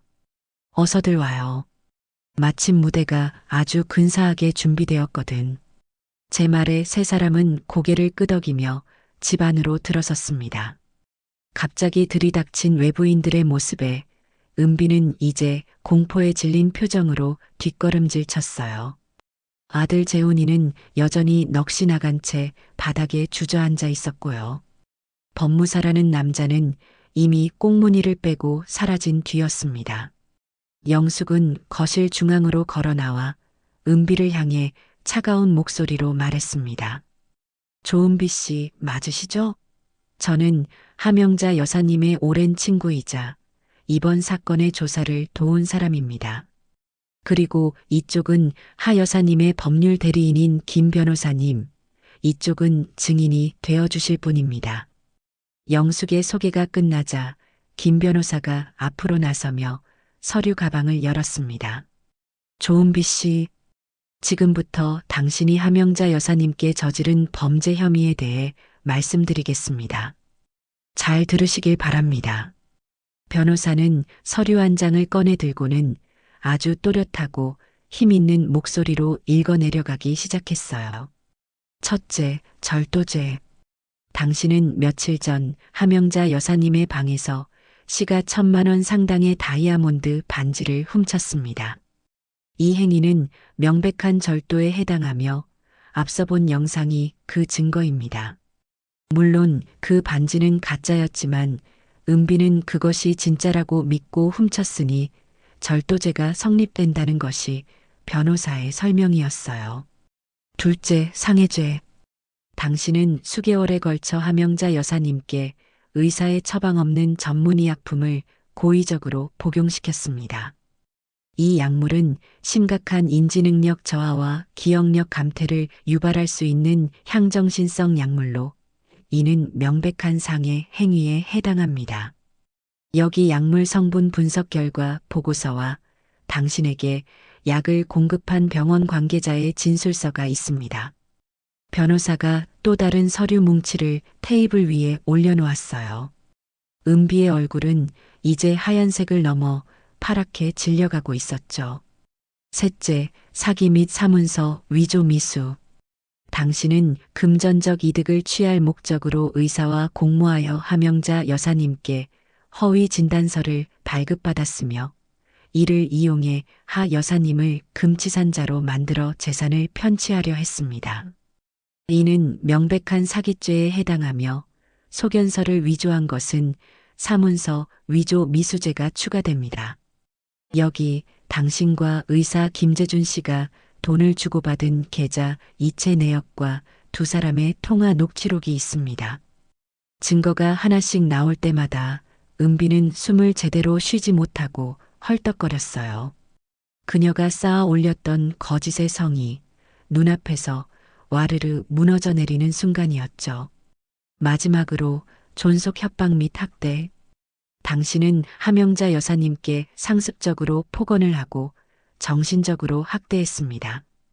이 또한 관련 영상과 녹취록을 모두 확보한 상태입니다. 변호사의 말이 끝나자 거실에는 잠시 정적이 흘렀습니다. 은비는 이제 모든 것을 포기했는지 바닥에 털썩 주저앉아 끄끄거리며 울기 시작했어요. 하지만 그 눈물에 동정심을 느끼는 사람은 아무도 없었죠. 그때 바닥에 주저앉아 있던 아들 재훈이가 귀여우다시피 제게 다가왔습니다. 그리고는 제 바지가랑이를 붙잡고 오열하기 시작했어요. 엄마, 제가 잘못했어요. 제가 다 잘못했어요. 이 어리석은 아들을 제발 용서해 주세요. 네, 엄마. 저는 아들의 그 처절한 울음소리를 들으며 아무 말 없이 그저 내려다보기만 했습니다. 지금은 아들을 용서하고 위로해 줄 때가 아니었어요. 이 아이는 자신이 저지른 어리석음의 대가를 자신의 눈으로 똑똑히 지켜봐야만 했습니다. 조은비 씨, 마지막으로 하실 말씀 있으십니까? 변호사의 물음에 은비는 울음을 그치고 고개를 들었어요. 그리고는 도끼 서린 눈으로 저를 노려보며 소리쳤습니다. 그래, 다 내가 했어. 그래서 뭐, 저 늙은이가 죽기 전에 돈 좀 편하게 써보겠다는데. 그게 그렇게 잘못이야? 평생 돈만 알고 살아온 구두쇠 같은 인간. 저 돈 죽으면 싸들고 갈 거야? 어차피 아들한테 물려줄 거 내가 좀 먼저 쓴 게 뭐 그리 대수냐고. 은비는 마지막까지 반성의 기미를 보이지 않았어요. 그 추악한 본성을 남김없이 드러내는 순간이었죠. 저는 그런 은비를 보며 오히려 마음이 편안해졌습니다. 저런 인간에게는 일말의 동정심조차 가질 필요가 없었으니까요. 그래, 내 말이 맞다. 나는 평생 돈만 알고 살아온 구두쇠야. 제가 조용히 입을 열자 모두의 시선이 제게로 향했어요. 그런데 너는 아니? 내가 왜 그렇게 살았는지. 남편 일찍 여의고 너희 시아버지 병수발하느라 빚더미에 앉았을 때도 나는 굶어가며 악착같이 돈을 모았어. 내 새끼, 내 아들 재훈이만큼은 남들처럼 번듯하게 가르치고 굶기지 않으려고. 내가 평생 모은 돈은 그냥 종이 조각이 아니야. 내 눈물이고 내 피고 내 인생 그 자체란 말이다. 그런데 너는 그런 내 인생을 통째로 집어삼키려고 했어. 그런 너를 내가 과연 용서할 수 있을까? 제 말이 끝나기가 무섭게 다시 한번 현관 초인종이 울렸습니다. 이번에는 제가 부른 손님이 아니었어요. 영숙이 미리 연락해둔 경찰들이었죠. 영숙이 현관문을 열어주자 제복을 입은 경찰 2명이 집 안으로 들어섰습니다. 조은비 씨 되십니까? 절도, 상해, 사기 미수 등의 혐의로 긴급 체포합니다. 변호사를 선임할 수 있으며 묵비권을 행사할 수 있습니다. 경찰이 은비에게 다가가 차가운 수갑을 채웠습니다. 철컥하는 금속성 소리와 함께 길고 길었던 싸움이 마침내 끝이 났습니다. 은비는 마지막 발악처럼 비명을 지르며 끌려나갔고 재훈이는 그 자리에 망부석처럼 굳어 그 모습을 지켜볼 뿐이었습니다. 모든 것이 정리된 텅 빈 거실에서 저는 아주 오랜만에 깊은 숨을 내쉴 수 있었습니다. 비록 많은 상처가 남았지만 저는 제 인생을, 제 자신을 지켜낸 것입니다. 며느리 은비가 경찰에 연행되고 변호사와 증인들이 모두 돌아간 뒤 거실에는 저와 아들 재훈이 단둘만이 남았습니다. 폭풍이 핥히고 지나간 자리처럼 집안은 무겁고 서늘한 침묵에 잠겨 있었죠. 재훈이는 여전히 제 발치에 엎드린 채 어깨를 들썩이며 소리 없이 울고 있었습니다. 그 모습이 너무나 애처롭고 가여웠지만 저는 선뜻 손을 내밀어 아들을 일으켜주지 않았습니다. 이 아이는 스스로 일어설 힘을 길러야만 했으니까요. 한참의 시간이 흐른 뒤 재훈이가 고개를 들었습니다. 눈물과 콧물로 엉망이 된 얼굴은 제가 평생 봐온 아들의 모습 중에 가장 비참하고 초라해 보였어요. 엄마 욕을 하셔도 좋아요. 제가 죽을 죄를 지었습니다. 제 아내의 거짓말에 눈이 멀어 엄마를 의심하고 고통스럽게 만들었어요. 이 불효자식을 어떻게 용서해야 할지 모르겠습니다. 재훈이는 자신의 뺨을 스스로 내리치기 시작했어요. 저는 그런 아들의 손을 조용히 붙잡아 내렸습니다. 그리고는 아주 나지막하지만 단호한 목소리로 말했죠. 너의 죄는 어리석음이다. 진실을 보려는 노력조차 하지 않고 달콤한 거짓에 스스로 눈을 감아버린 죄야. 엄마인 나를 믿지 않고 겨우 몇 년 함께 산 아내의 말만 맹신한 죄지. 제 말에 재훈이는 고개를 떨구었습니다. 하지만 그럼에도 불구하고 너는 내 아들이다. 내 배 아파 낳은 내 자식이야.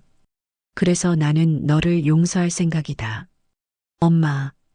재훈이가 감격한 눈으로 저를 올려다보았어요. 하지만 제 말은 아직 끝나지 않았습니다. 용서는 하겠지만 대가는 치러야지. 이제 내 인생은 너가 스스로 책임져야 한다. 더 이상 엄마 뒤에 숨어서 어리광 부릴 나이는 지났잖니. 저는 자리에서 일어나 안방으로 들어갔습니다. 그리고 장롱 깊숙한 곳에 보관해 두었던 서류 봉투 하나를 꺼내왔죠. 그 안에는 이 아파트의 등기 권리증과 제 인감이 들어 있었습니다. 이 집은 팔 거다. 제 말에 재훈이는 놀란 눈으로 저를 쳐다보았어요. 네, 집을요? 왜요, 엄마? 여기서 저랑 같이. 아니, 나는 더 이상 너와 함께 살 생각이 없어. 너는 이제 독립해야 해. 이 어미의 품을 떠나 너 자신의 힘으로 세상을 살아가는 법을 배워야 한다. 저는 미리 알아봐 두었던 부동산 중개업소에 전화를 걸어 집을 최대한 빨리 팔아달라고 요청했습니다. 그리고 재훈이에게 말했죠. 이 집을 판 돈으로 너에게는 작은 아파트 전세금을 마련해 주마. 그걸 미천 삼아 내 인생을 다시 시작해. 내 아내 은비의 죗값은 내가 함께 갚아나가야 할 빚이다. 변호사를 선임해서 아내의 형량을 줄여주든 피해자들에게 합의금을 물어주든 그건 이제 온전히 너의 몫이야. 나는 더 이상 관여하지 않겠다. 제 결심은 확고했습니다. 재훈이는 아무 말도 하지 못하고 그저 제 결정을 받아들일 수밖에 없었죠. 그것이 자신이 저지른 과오에 대한 최소한의 대가라는 것을 아들 역시 알고 있었을 겁니다. 몇 주 뒤 아파트는 생각보다 빨리 팔렸습니다. 저는 약속대로 재훈이에게 전세금을 마련해 주었고 남은 돈은 제 노후 자금으로 챙겼습니다. 재훈이가 이삿짐을 싸서 떠나던 날 우리는 아무 말 없이 서로를 한번 꼭 안아주었어요. 그 포옹 속에는 수만 가지 감정이 담겨 있었죠. 미안함, 고마움, 그리고 새로운 시작을 향한 응원까지요. 저는 그 넓고 텅 빈 아파트에 며칠 더 머물며 제 지난 인생의 흔적들을 정리했습니다. 그리고는 저 역시 새로운 보금자리로 이사를 했죠. 제가 새로 옮긴 곳은 서울 근교의 작은 타운하우스였어요. 늘 꿈꿔왔던 것처럼 아담한 정원이 딸린 예쁜 집이었죠. 이삿날 제 새로운 집에는 아주 특별한 손님들이 찾아왔습니다. 제 오랜 친구 영숙과 저를 도와준 용감한 미용실 아가씨였죠. 저는 그 두 사람에게 두둑한 감사금을 봉투에 담아 건넸습니다. 이건 내 고마움의 표시고 약속이야. 정말 고마웠어. 너희들이 없었다면 나는 지금쯤 차가운 요양원 침대에 누워 있었을지도 몰라. 미용실 아가씨는 괜찮다며 손사래를 쳤지만 영숙이 웃으며 그 손에 봉투를 쥐어주었어요. 받아둬요, 아가씨. 이건 그냥 돈이 아니야. 한 사람의 인생을 구한 용기에 대한 훈장 같은 거니까. 그리고 그 돈으로 미용실 차리면 내가 1호 손님으로 갈게. 영숙의 말에 우리는 모두 함께 웃음을 터뜨렸습니다. 그날 우리는 새로 꾸민 정원에 앉아 따스한 가을 햇살을 받으며 맛있는 음식을 나누어 먹었어요. 제 인생의 가장 어두웠던 터널을 지나 마침내 눈부신 빛을 마주한 순간이었죠. 저는 정원의 작은 텃밭에 상추와 깻잎 씨앗을 심었습니다. 이제 곧 파릇파릇한 새싹이 돋아나겠죠. 제 인생도 바로 저 새싹들처럼 과거의 아픔을 딛고 새롭게 시작될 것이었습니다. 물론 혼자 된 아들에 대한 걱정이 왜 없겠어요. 하지만 그 또한 제 아들이 감당해야 할 인생의 무게일 겁니다. 저는 이제 제 자신만의 인생을 온전히 저를 위한 시간을 살아갈 생각입니다. 가끔은 영숙과 함께 여행도 다니고 정원을 가꾸며 소소한 행복을 느끼면서요. 저는 이 지혜로운 선택이 가져온 평화로운 결말에 더할 나위 없이 만족하며 조용히 미소 지었습니다.